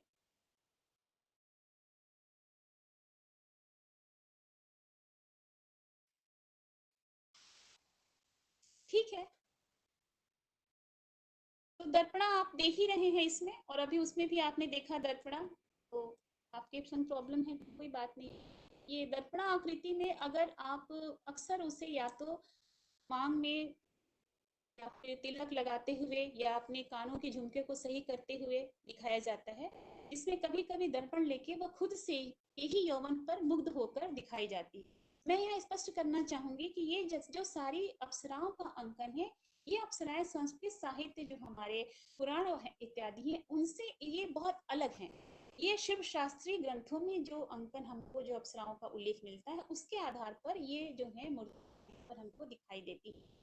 तो यहाँ पर मुग्धा स्वरूप जो हो जाता है, जब वो एक स्त्री दर्पण लेके अपने ही यौवन पर मुस्कुराती है, जैसा कि नवयुवतियां करती हैं कि खुद ही अपनी टीनेजर्स अपने को बार बार दर्पण में देखती हैं और वो लज्जावनत हो जाती हैं, तो इसको फिर हम मुग्धा कह देंगे। तो इस तरह से ये स्वरूप हमको यहाँ पर बहुत अधिक मात्रा में मिलता है। Next slide please. मुग्धा स्वरूप के में एक हाथ से अपने चेहरे को ढके हुए और सिर झुकाए हुए इनका अंकन मिलता है। विष्णु धर्मोत्तर पुराण मेंशन करता है कि अप्सराओं का अंकन जब भी किया जाए तो उनकी आंखें नीची होना चाहिए। प्लीज दूसरी स्लाइड दिखा दीजिए। और उसी परंपरा का प्रतिपालन हमको खजुराहो की दिखाई देता है, अप्सरा आकृति। देवी आकृतियां जो है वो या तो देवताओं की ओर देखते हुए या फिर सामने देखते हुए दिखाई गई हैं, लेकिन अप्सराओं का अंकन जब भी किया गया है तो उन्हें मोस्टली नीचे की ओर देखते हुए ही, उनकी आंखों को नीचे की ओर देखते हुए दिखाया गया है। जैसे कि हमारा ये देख सकते हैं, जवारी मंदिर के भी मंदिर में स्कल्पचर में देख सकते हैं, और देवी जगदम्बी में भी देख सकते हैं कि मुग्धा का अंकन है। जवारी मंदिर है उसके उसके में हम मुग्धा के साथ कंदुका को भी देख सकते हैं, गेंद खेलती हुई। इसकी बहुत हमको लेख संस्कृत साहित्य हैं, इस प्रकार से जो स्त्रियां होती थी वो गेंद खेलती। देवी जगदम्बी मंदिर पर हम देख सकते हैं जो फिगर है उसमें हम मुग्धा के साथ साथ पयोधारणी यानी पयोधर का स्पर्श करती आकृति दिखाई दे रही है, जबकि ऊपर की ओर भी हमको अंजना दिख रही है। Next slide please. अंजना जब आंखों में काजल लगाते हुए उसको अंजना कहा जाता है। तो इस तरह से यहाँ पर हमको अंजना, अब जैसे मैंने बताया कि ब्राह्मण मंदिरों के साथ साथ जैन मंदिरों पर भी अप्सराओं का हमको मिलता है, और उसी प्रकार मिलता है सर्वाभरण भूषिता और युवा स्वरूप में। Next slide please. दूसरी स्लाइड दिखा दीजिए। अब एक स्वरूप है अलसा। इस स्वरूप को जैसे छिणाणो कहते हैं लीलावती, जबकि शिव प्रकाश कहता है अलसा अलस कन्या। ये भी बहुत इंपॉर्टेंट बताना कि उड़ीसा में ये समस्त जो आकृतियां हैं देव कन्या की अथवा अप्सराओं की, उन सबको अलस्या कहते हैं। लेकिन शिव प्रकाश में एक स्पेसिफिक फिगर है जिसको अलस्या या अलस कन्या कहते हैं। यहाँ पर मैंने लिया है इसके सौंदर्य को बताने के। अब वामन मंदिर का जो अंकन है जिसमें वो अंगड़ाई लेती युवती है, वह जो उसका भंगिमा है वह सहज है, सजीव है, यह जो है प्राकृतिक है, और बड़ी सजीवता से इसका अंकन हमको मिलता है। जबकि चित्रगुप्त मंदिर पर जो अलस्या का अंकन मिलता है उसमें जो मूर्ति है वह अतिभंग हो गई है। अब यहाँ पर शिल्पी ने क्या किया है, यहाँ पर शिल्पी ने यह किया है कि उसने स्त्री सौंदर्य को दिखने के लिए मूर्ति को अतिभंग में बना दिया।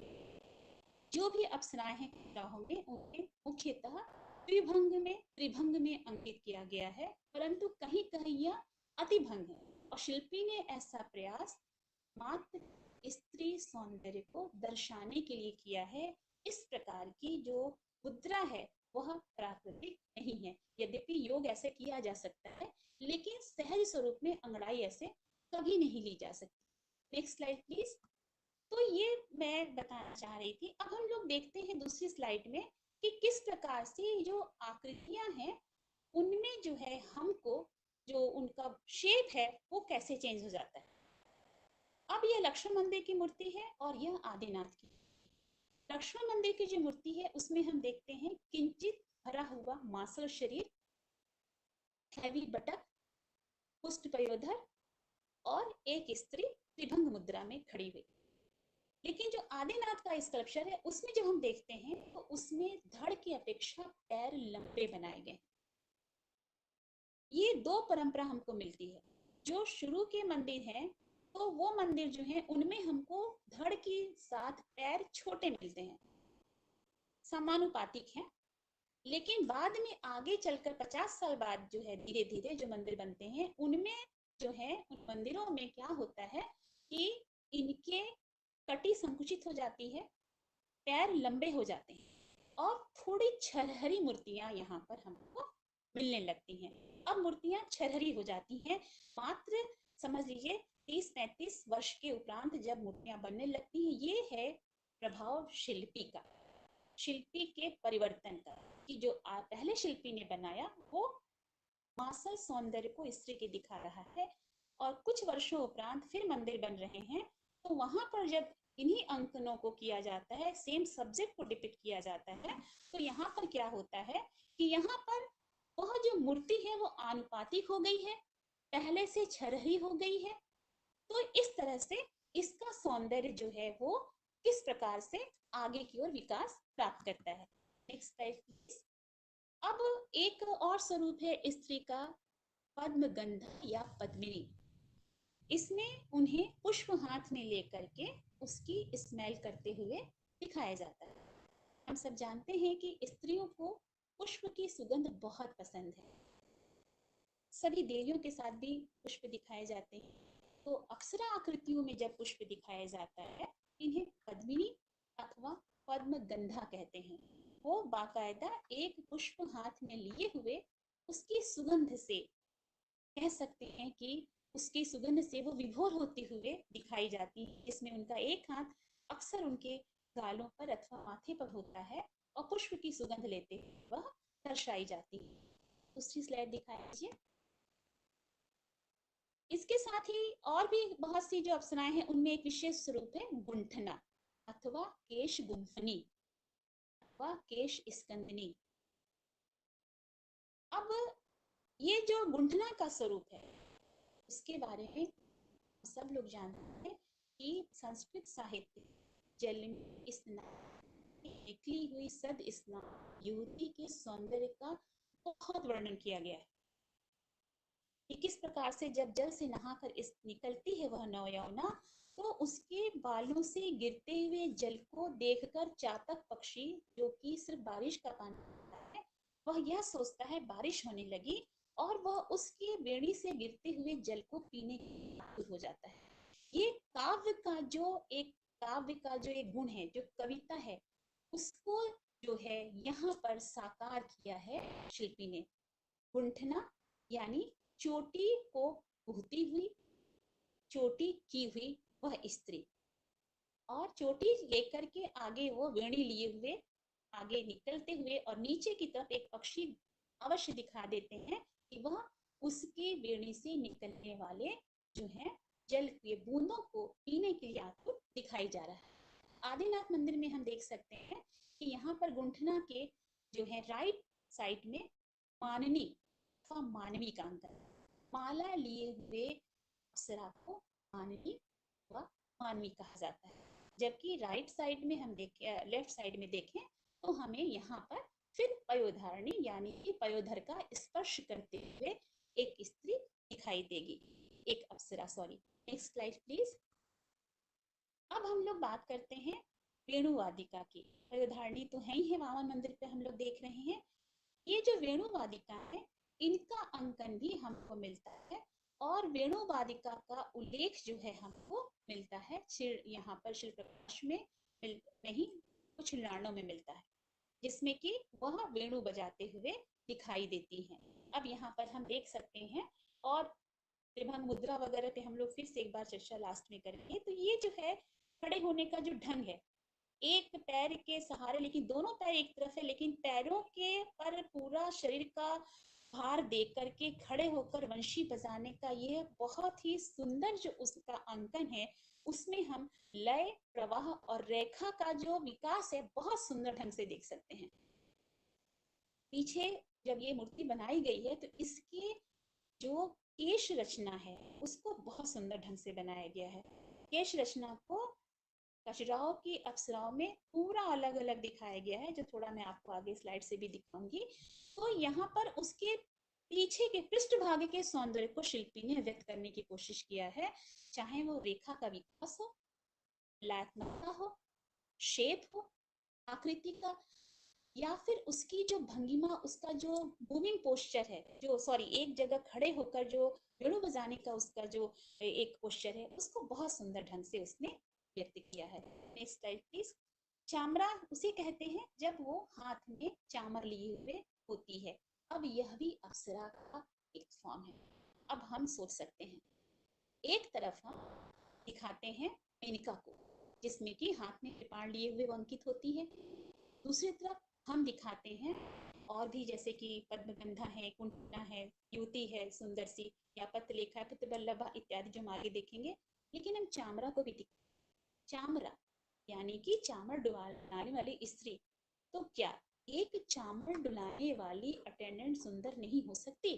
तो ये चीज हम जोड़ सकते हैं ऊपर से लेकर नीचे तक कि किस प्रकार से जब इन शिल्प शास्त्रीय ग्रंथों की रचना कर रहे थे हमारे मनीषी उन्होंने समाज में रहने वाली एक एक स्त्री के पर पूरा ध्यान देते हुए कहीं से भी उसको नहीं छोड़ा और उनको इन देव कन्याओं के अंतर्गत रखा जो अपना कार्य बहुत ही पारंगत तरीके से करती है। वह चामरा भी अप्सरा के समकक्ष हो सकती है। Next slide please. शुभगामिनी यह स्वरूप जो है हमारे मध्यकालीन शिल्प का बहुत प्यारा शिल्प है। शुभगामिनी यानी शुभ गमन करने वाली स्त्री कहते हैं कि स्त्री को जाते समय दाहिना पैर आगे करना चाहिए। और जब हम खजुराहो का यह शिल्प देखेंगे तो इसमें शुभगामिनी को हमेशा हम यह देखेंगे कि उसके दाएं पैर में ही कांटा चुभा, यानी वो शुभ गमन करने निकली और उसके पैरों में कांटा चुभा। लेकिन उसने क्या किया, उसने इसकी परवाह न करते हुए पूरा भार उसने अपने बाएं पैर कर दिया और बाकायदा पैरों को उठाकर उसमें से वह कांटा निकालने का प्रयास कर रही है। कहीं वह महावर लगाते हुए भी दिखाई देती है। तो यहाँ पर जब वो शिल्पी ने क्या किया, यहाँ पर एक्चुअली यह सौंदर्य अभिव्यक्त करने की चेष्टा की गई है। एक सुंदर और बैलेंस शेप वाली स्त्री ही एक पैर पे अपना बैलेंस कर सकती है और इसमें वो सुंदर भी लगती है। ऐसे हमको दृश्य जो है, मुझे नहीं कहना चाहिए, ग्रीक स्कल्पचर में मिलते हैं कि कैसे वो एक पैर पर अपने सैंडल बांध रही है, एथीना जो वहां की देवी है युद्ध की। तो ये सौंदर्य के व्यक्ति कहीं का भी शिल्पी है, उसको लगता है कि स्त्री तो बहुत सुंदर लगती है एक पैर पे खड़े होकर, एक पैर पे खड़े होकर काम घर का सारा कर ले, और चाहे वो जब चलते समय अपने पैर का कांटा ही क्यों निकाल ले, वो तभी सुंदर लगती है कि चाहे वो जिस भी रूप में रहे, लेकिन जब वो एक पैर पे खड़े होकर सारा भार एक तरफ देती है तो निस्संदेह सौंदर्य का प्रतिमान हो जाती है। क्योंकि एक हैवी बॉडी वाली युवती एक पैर पर नहीं खड़ी हो सकती। बहुत दुबली पतली स्त्री जब खड़ी होगी तो कोई जो उसका आकर्षण उसमें नहीं होगा। लेकिन भारतीय सौंदर्य के मापदंडों के अनुसार जब इस तरह से एक स्त्री अपने पैरों पर पूरा एक पैर पे भार देके खड़ी होगी तो निसंदेह वह आकर्षण का प्रतीक अवश्य बन जाती है। Next slide please. स्त्री चाहे चामर डुला रही हो, चाहे वह कांटा निकाल रही हो, चाहे वह बीड़ी गूंथ रही हो, दर्पण में चेहरा देख रही हो, या फिर मालिनी बैठे हो, या फिर वह निकल करके अपने को अंगड़ाई ले रही है, वह अत्यंत सुंदर लगती है। लेकिन उसके साथ साथ विदुषी स्त्री भी बहुत सुंदर लगती है क्योंकि उसकी वह इनर ब्यूटी है। तो हमारे जो शिल्प शास्त्रीय ग्रंथों के रचयिता थे उन्होंने पत्र लेखा को बिल्कुल भी नहीं छोड़ा। उन्होंने पत्र लेखा, जिसे चंद्रलेखा कह भी कहा गया है, उसे बिल्कुल भी नहीं छोड़ा और उसे उन्होंने अप्सराओं के अंतर्गत रखा। यहाँ मैं ये बताना चाहूंगी कि पत्र लेखा अप्सरा की दृष्टि से बहुत कम जगह के शिल्प जो है उल्लेखनीय है। इसमें हमको 2 ही 3 जगह अंकन मिलता है, चाहे वो चालुक्य जो है जल संधि में वहां मिलता है, आलिताना मिलता है, और हमको यहाँ मिलता है। हलेबीड में जो हमको जो अंकन मिलता है उसमें ताड़पत्र लिए हुए है लेकिन वह लिख नहीं रही है। लेकिन खजुराहो में हमको बाकायदा वह लिखते हुए पत्र लिखती है। बहुत कविताएं लिखी गई हैं संस्कृत में भी, हिंदी में, सभी भाषाओं में, कि अपने प्रीतम को पत्र लिख रही है। प्रीतम को पत्र लिख रही है क्योंकि वह विरह में है और वह अपने प्रीतम को पत्र लिख रही है। लेकिन हम ये क्यों नहीं सोचते कि पढ़ना लिखना एक औरत का जन्मसिद्ध अधिकार, और 70-80 साल पहले मैं समझती हूँ कि जब विवाह हुआ करते थे तो पूछा जाता था लड़की लिखना पढ़ना चिट्ठी लिखना जानती है? तो चिट्ठी लिखना उसका एक गुण है।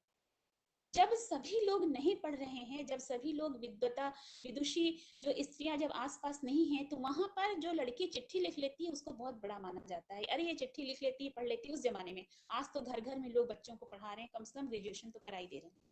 तो पढ़ी लिखी स्त्री भी उतनी ही सुंदर है जितनी सुंदर अंगड़ाई लेती युवती है, या फिर शुभगामिनी है, या फिर दर्पण। इसी तरह से हम पत्रलेखा स्वरूप का ही दूसरा अंक करते हैं चित्रलेखा को, जिसमें वह भित्ति पर चित्र बना रहा है।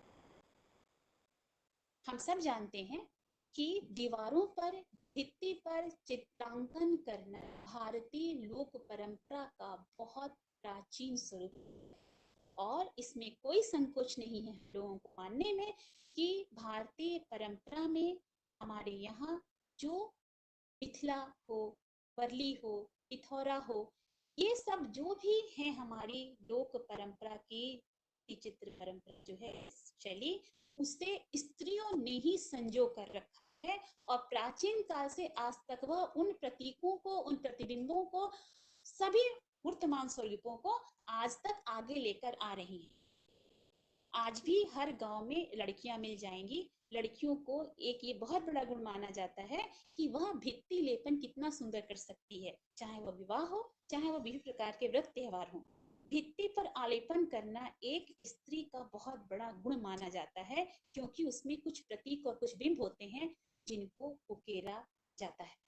तो इस प्रकार से इस अंकन को हम ये भी कह सकते हैं कि एक तरफ नगर की युवती है जो चिट्ठी लिख ले रही है, और दूसरी तरफ वह युवती है जो ग्रामीण बाला है, और बड़े ही मनोहारी स्वरूप में वह बड़े ही उमंग से अपने घर की जो बाह्य भित्ति है उसको, यह प्रासाद को वो आलेपन कर रही है, और इसीलिए वो सब कुछ भूल करके आराम से वहां आलेपन कर रही है।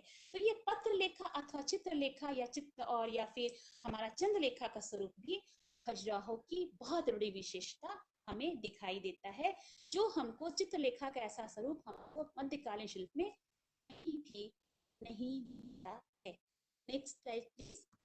अब तो हम लोगों ने बात कर ली कि लड़की जो है सौंदर्य की दृष्टि से भी बहुत खूबसूरत है, और वह जो है आगे भी बाकी चीजों में बहुत सुंदर है कि भाई वो चामरा भी है, पतलेखा भी बहुत सुंदर है क्योंकि वो लिख पढ़ ले पा रही है। लेकिन हमारे इंडियन जो उसमें ये कहते हैं कि एक स्त्री पूर्ण तभी होती है जब वह मां बनती है। इसका अर्थ यह नहीं कि जिन्हें बच्चे नहीं है वो सुंदर नहीं। बात ये है कि जब एक स्त्री की गोद में एक शिशु रहता है तो उसका स्वरूप बढ़ जाता है। यहाँ पर माँ पुत्र नहीं है, यहाँ जीवन दायनी है और अंगड़ाई लेता हुआ बच्चा है। यहाँ एक कोख, एक गोद है जो उसका सर्वस्व है, उसका संसार है। यहाँ हम देख सकते हैं पुत्र वल्लभा का यह दोनों ही दृश्य हमको जो है पार्श्वनाथ से मिलता है। इसमें जो पहला दृश्य है वो गंडी पर बना हुआ है और दूसरा इस दृश्य जो है वो जंघा पर है। और यहाँ पर बस देख सकते हैं कि एक जगह वो दुलरा रही है अंक में लेकर अपने पुत्र को, अप्सरा का ये फॉर्म है पुत्र वल्लभा, और दूसरी जगह जो है उसको वो जो है अपने हाथों में आम लिए हुए है और अपने बच्चे को दिखा रही है कि खाओगे क्या। ये स्वरूप है पुत्र वल्लभा, जिसे कहा गया है चित्रगुरुपा गूढ़ शब्द। शिव प्रकाश ने इसको कहा है मातृभूमि। मातृभूमि, मातृभूमि हम अपने देश को कहते हैं। तो मातृभूमि का मतलब क्या हो गया, यहाँ पर वह माता जो बच्चे की सर्वस्व है। एक बच्चा अपनी माँ के गोद में सर्वस्व सब कुछ पा लेता है, और कहते भी हैं कि माँ संसार में भगवान का रूप होती है, भगवान सब जगह नहीं रह सकता इसलिए उसने माँ को बनाया। तो माँ है और बच्चा बच्चा है। तो यहाँ पर माँ और पुत्र के जो ये अतरंगता, जो प्यार, जो दुलार है, वह पुत्र वल्लभा अथवा चित्र रूपा के रूप में भी हमको खजुराहो के शिल्प में मिलता है। दूसरी स्लाइड प्लीज। अब हम लोग बात करते हैं यहाँ के एक बहुत ही उल्लेखनीय स्वरूप है विवश जंघना, जिसको कि हम कह सकते हैं कर्पूरी। नग्न भाव से स्नान करती हुई अप्सरा को कर्पूरी कहा जाता है। अब यहाँ पर ये नग्न भाव से नहीं परंतु अर्धनग्नता पूरी तरह स्पष्ट है, जिसमें वह वस्त्र पहनते पहनते विवस्त्र हो गई। उसको वृश्चिक दिख गया और उसने वस्त्र छोड़ दिया, कभी बंदर दिख गया और वो उसका वस्त्र छीन रहा है। तो यहाँ पर मोटो क्या था, उसके सौंदर्य को ही दिखाना। लेकिन इस प्रकार के अंकन हमको दोनों ही जगह समान रूप से मिलते हैं, चाहे हमारा मंदिर हो या फिर हमारा जैन मंदिर हो, जहाँ पर वस्त्र के फटने से हुए क्षोभ से उसके जो सौंदर्य के साथ साथ उसकी पीड़ा को भी देख सकते हैं। Next slide please. ये तो ही बात। अब हम लोग बात करते हैं उसके उस स्वरूप की जिसका वर्णन हमको हमेशा से ग्रंथ मिलता है। नृत्य परंपरा को अप्सराओं के लिए माना गया है कि वह इसमें बहुत प्रवीण होती थी, जैसा हम लोगों ने बताया। ये मैं दो हम लोगों ने ये यहाँ पे देखा है स्कल्पचर, हंसावली और सुंदरी। सुंदरी को नर्तकी भी कहा जाता है और हंसावली को कुछ लोग जो उसमें जो है नुपुर पादिका भी मानते हैं। हंसावली जो है उसमें हम देख सकते हैं कि फिर यहाँ बैलेंस है वही एक पैर पर। वह नृत्य के पहले अपने पैरों में किंकड़ी पहन रही है, जबकि उसका जो प्रसाधक है दूसरे हाथ में भी किंकड़ी लेकर वो उसको देने के लिए तत्पर है कि वह एक पैर में पहन ले तो वह दूसरे पैर में उसे पहने। तो दूसरी जगह एक सुंदरी जो है नर्तकी, इस अप्सरा को सुंदरी या नर्तकी, वह नृत्य में मग्न है। ये दोनों मैंने इसलिए लिए लास्ट में कि हम इसमें देख सकते हैं रेखीय सौंदर्य कि यहाँ पर रेखा कहीं भी टूट। कालिदास के ग्रंथों में जो सौंदर्य बताया गया है उसी को भारतीय स्त्री का शास्त्रीय सौंदर्य की रचना करते चले गए हैं सभी लोग। माना है कि कालिदास का जो इसमें जो सौंदर्य के है वह सबसे उच्च कोटि है।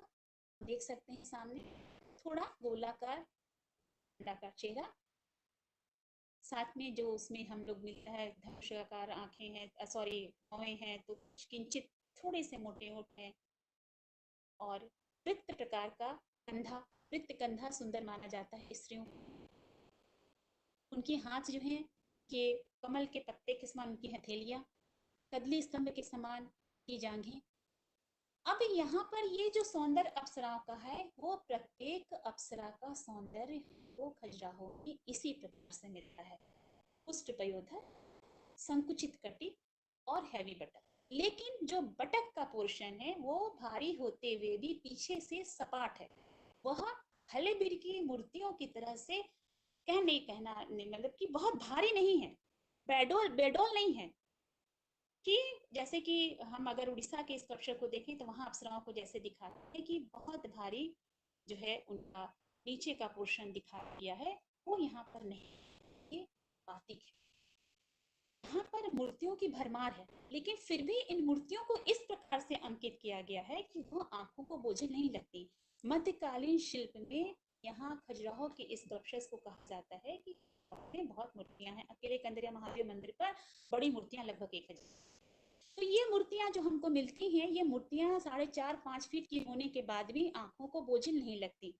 ये नहीं लगता कि वो डिस्प्ले की गई हैं, ये बोलती हुई हैं।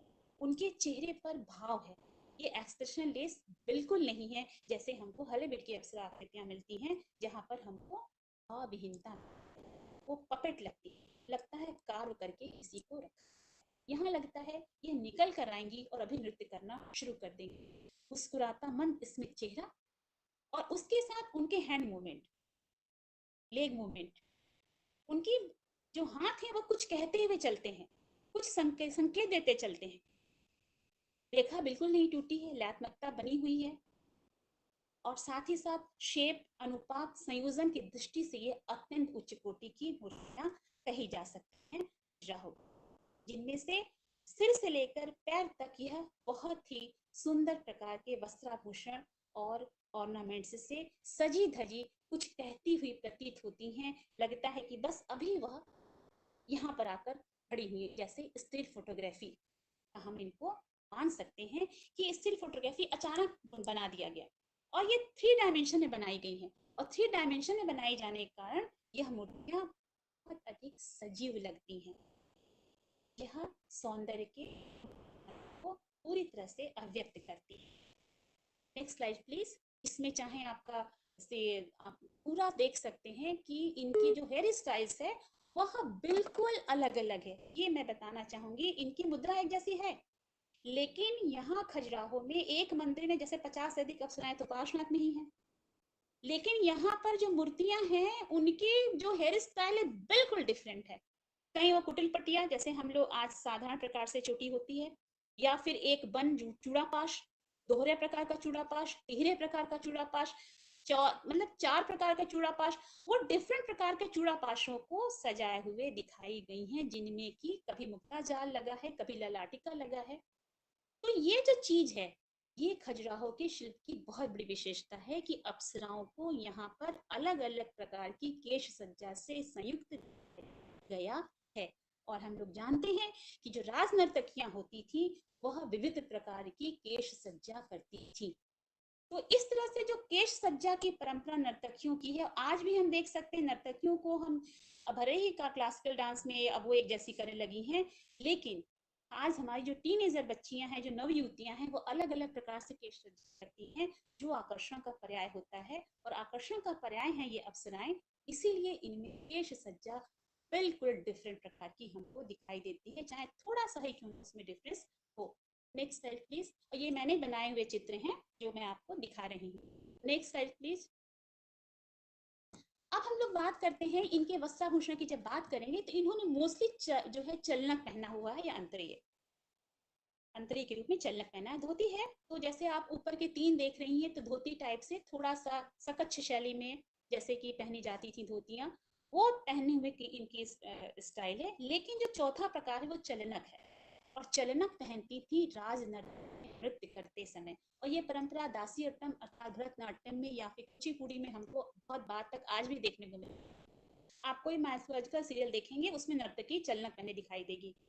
ये चूड़ीदार जो पैजामा टाइप से होता है, और ये जो चलनक है ये हमको यहाँ की अप्सराओं की आकृति में मिलता है, जिसमें इस तरह से डिजाइनिंग की गई है कि यह लगता है जरी युक्त है, और चलनक जरी युक्त हुए करते थे, और इन्हें पहनकर नर्तकियां नृत्य किया करती थी राज दरबार में। Next slide please. अब हम लोग बात करते हैं जैसे कि इनके आभूषण की। आभूषणों में इन्होंने सिर से पैर तक आभूषण पहने हुए हैं। कानों में इन्होंने विभिन्न प्रकार के, चाहे वो अवतंस पहना है, झुमका नुमा, कुंडल पहना है, बाला नुमा, या फिर अलग अलग प्रकार के कुंडलों में भी अलग अलग मणि कुंडल है, या फिर उनका पत्र नुमा कुंडल है, ढोलनाकार कुंडल है, चंद्राकार कुंडल है, चक्राकार कुंडल है पहना हुआ है। उसके साथ नेक ऑर्नामेंट्स में इन्होंने पहने हुए हैं कंठसूत्र, हार शेखर या ग्रैवेयर, मुक्तावली या मुक्ताहार, और स्तन कला। अब जो कंठसूत्र होता है आप देख सकते हैं तीसरी स्लाइड में है, जो गले से सटा हुआ होता है उसको कहते हैं कंठसूत्र। जो वर्तमान असली किस्म पर होता है वो गले में चिपका हुआ होता है, जबकि ग्रेवेयर उसे कहते हैं जो गले से थोड़ा नीचे होता है, जैसा कि आप दूसरी स्लाइड में देख रहे हैं। और पहली स्लाइड में यह ग्रेवेक थोड़ा सा लटका हुआ होता है और गले से थोड़ा नीचे होता है, इसको कहते हैं ग्रेवेक। हार शेखर हो जाता है अगर ये, तो उसमें मोती लगती है जैसे तीसरे स्लाइड में। मुक्ताहार जो है वो आप देख सकते हैं, जो वक्ष स्थल से नीचे की ओर लटकता है उसको मुक्ताहार कहते हैं, जैसा कि आप देख सकते हैं 2 स्लाइड्स में, जो नीचे की 2 स्लाइड्स में, ये है मुक्ताहार। इसके साथ ही साथ स्तन को आवृत करते हुए जो आभूषण बनाया जाता है उसको मुक्ता कलाप भी कहा जाता है। कालिदास ने तो संभव में भी लिख दिया है कि पार्वती के ऊपर भी वो चले गए हैं कि उनका कलाप था। तो मुक्ता कलाप इस तरह से ये इनके जो नेक ऑर्नामेंट्स हैं, जो गले के आभूषण हैं, उनकी भी अलग अलग वैरायटी इसमें देखने को मिलती है। कहीं कहीं जो इनके मुक्ताहार हैं वो बहुत कुछ कहीं कहीं एक जैसे हमको दिखाई देते हैं। दूसरी स्लाइड दिखाएं प्लीज। अब हम लोग देखते हैं कि मुक्ताहार के साथ ही साथ जो है इनमें हमको रचनाओं का और मेखला का, कांची दाम का अंकन मिलता है। मेखला कमर में बांधते हैं, हम सब जानते हैं। कटिसूत्र उसको कहते हैं जब वो थोड़ा सा पतला सा डोरा जैसा होता है, उसको कहते हैं कटिसूत्र, जैसा हम देख सकते हैं पहले वाले में। कटिसूत्र के साथ ही साथ जब मेखला होती है तो मेखला चौड़ी पट्टी नुमा होता है जिसको कमर को आवृत करते हैं। कांचीदाम जो होता है वो भी धातु का बना हुआ होता है और थोड़ा चौड़ा होता है, लेकिन यहाँ पर सुंदर रचनाओं के साथ दिखाई गई हैं रचनाएं। रचना उसको कहते हैं जब हमारे कांची दाम अथवा मेखला से घुंघरू जो है वो लटकते रहते हैं और चलने में बोलते हैं, उसको कहते हैं रचना। बहुत सुंदर हमको व्यक्ति ग्रंथों मिलती है कि इस प्रकार से जो रानियां होती थी वो राजाओं को अपनी रचनाओं से पकड़ लेती थी। एक बहुत जो है कि प्रेम की कविताएं हैं संस्कृत साहित्य की, उसमें हमको रचनाओं का बहुत सुंदर जो है वर्णन तरह तरह से प्राप्त होता है। तो ये है रचना का हमको अंकन की अप्सराओं की मूर्ति में मिलता है। दूसरी स्लाइड दिखाएं प्लीज। इसके साथ और जब हम लोग हाथों की बात करते हैं तो उन्होंने बाहों पर जो है पहन रखा है केयूर, अंगद। केयूर वह होता है जो थोड़ा नुकीला होता है, अंगद जो होता है थोड़ा सा पट्टी नुमा होता है, और कंगन नुमा बाह पर पहनते हैं। परंतु यहाँ पर मैंने कलाई में पहनने वाले आभूषण आपको दिखलाए हैं, जिसमें हम देख सकते हैं वलय और कटक। कटक आधुनिक चूड़ियों के समान आभूषण होता था जिसमें आप देख सकते हैं, और वलय जो कि कंगन के समान चौड़ा होता था। तो ये जो कला और बहुत से प्रारूप हैं जो एक इतने उसमें नहीं बताए जा सकते थे, इसलिए मैंने थोड़ा सा 2-4 ही लिए हैं। तो ये जो वलय और कटक का प्रारूप है वह भी अप्सराओं में बहुत सुंदर अंकित है, जिसमें उन्हें कभी कटक पहने हुए 3-4, कभी वलय के साथ, कभी सिर्फ वलय पहने हुए यहाँ पर दिखाया गया है। अब बारी आती है किंकणी अथवा नूपुर की। दूसरी स्लाइड दिखाएं, लास्ट है। तो यहाँ पर जब हम लोग देखते हैं, देखिए नूपुर कहते हैं उसको जो पोला होता है और उसके अंदर मोती भरी रहती है अथवा रत्न भरे रहते हैं और चलने पर वह आवाज करता है। मोती की आवाज अलग आती है, रत्नों की आवाज अलग आती है। हम लोगों ने अगर पढ़ा है संगम साहित्य तो हमको पता है शिल्पाधिकरण की कहानी ही घूम गई है नूपुर के ऊपर। तो यहाँ पर हम लोग देखते हैं कि नूपुर और किंकणी, किंकणी फिर वही जैसे रचना में घुंघरू लगे होते थे वैसे ही किंकणी भी जो घुंघरू युक्त होती थी, घुंघरू लगे होते थे विभिन्न प्रकार के जो चलने पर बजते थे, जैसे कि आजकल की लोग बोलते हैं झांझर। तो ये भी हम यहाँ पर देख सकते हैं। इस प्रकार के अंकन हमको यहाँ के अप्सराओं पैरों मिलते हैं और कभी कभी उन्होंने पाद वलय भी पहना है। पाद वलय जैसा तीसरी फिगर में हम देख सकते हैं, पाद वलय कंगन के समान होता था, जैसा कि नहीं बोलना चाहिए लेकिन आज तो बहुत कम मिलता है। लेकिन मैं छोटी थी तो मैं देखती थी कि जब मैं सब्जी लेने जाती थी तो सब्जी वालियां पैरों में खूब मोटे मोटे चांदी के कड़े पहने रहती थी। तो वो जो है आभूषण, उसको उस समय कहते थे पाद वलय। तो ये सारे रेफरेंस जो मैंने नाम के लिए हैं, ये भी मध्यकालीन जो भी शिल्प शास्त्री जो ग्रंथ हैं, जैसे मानसोल्लास है, उसमें इस प्रकार का उल्लेख मिलता है।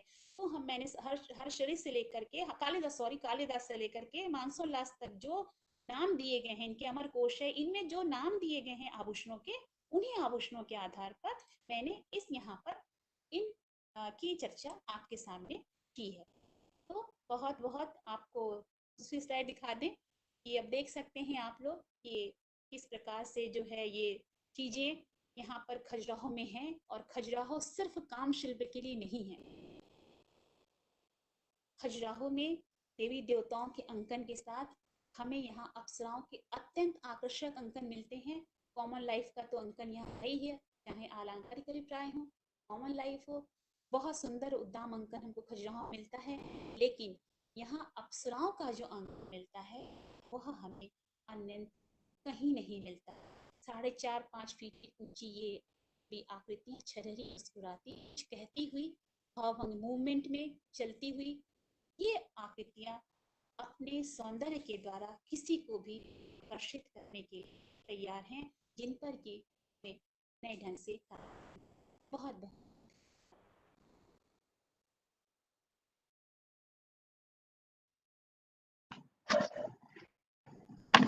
बहुत धन्यवाद मैम आपका।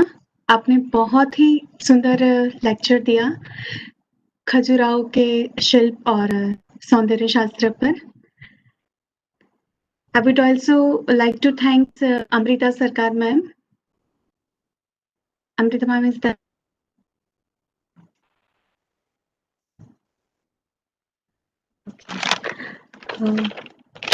Thank you for all of you, all the participants and viewers. Please join tomorrow next morning. Tomorrow we are going to deliver a 2 lecture series. Miss Srilata Menon, she is going to deliver lecture on green interpretations, path to green living. And second one, Ajna ma'am, the Indian culture, tradition of the agriculture. So hello. I would request all of you, please join us tomorrow next morning. Over to Amanji. Okay, thank you.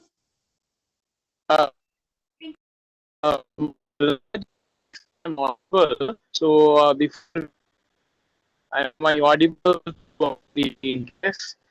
Like at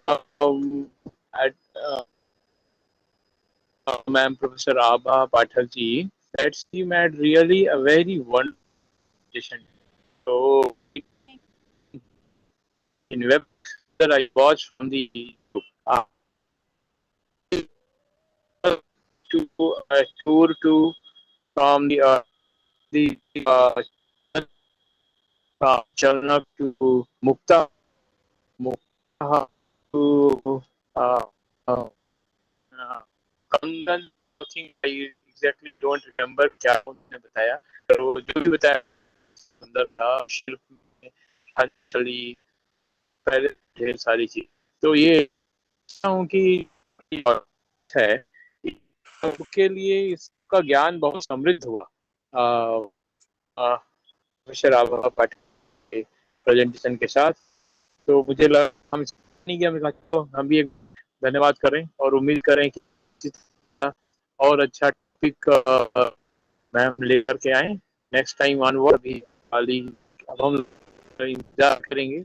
And similarly, same when I'm really very thankful to Dr. Amrita Sarkar ji. She brought from I don't know how many books from collected so many archaeologists from a grand collection, grand informative collection, and shared with us, which is very rare. So few of them were known to us, particularly Iravat. So because Iravat Karve ma'am, Iravat Karve, she has also written a brief account on the Vedic society, the women and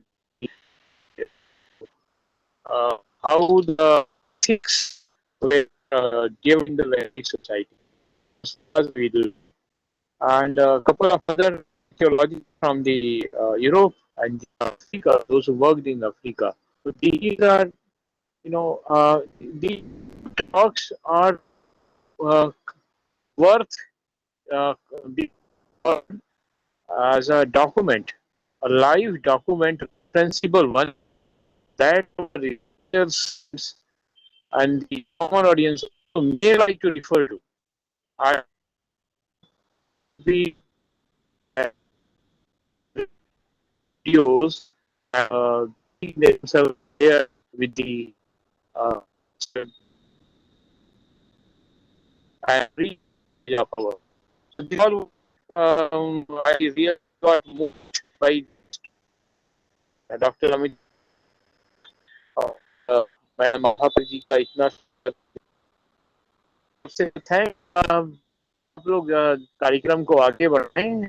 कल होगा जो programme, सबसे निवेदन है एक बार और है उसको सब्सक्राइब करें और subscribe the YouTube link so that we need a same effort again and again, same amount of effort.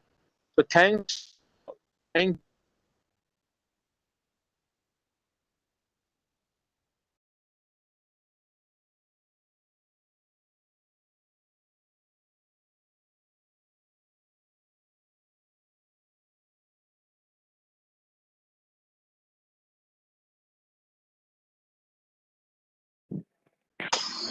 Thank you, audience, for joining us. So I request you to please like, share, and subscribe our YouTube channel. Also, do follow us on Instagram, Facebook, or you can connect with us via email indologyfoundation.web@gmail.com. So meet you tomorrow morning from 10 to 11:45 and evening 7 to 8:30 p.m. Thank you, audience.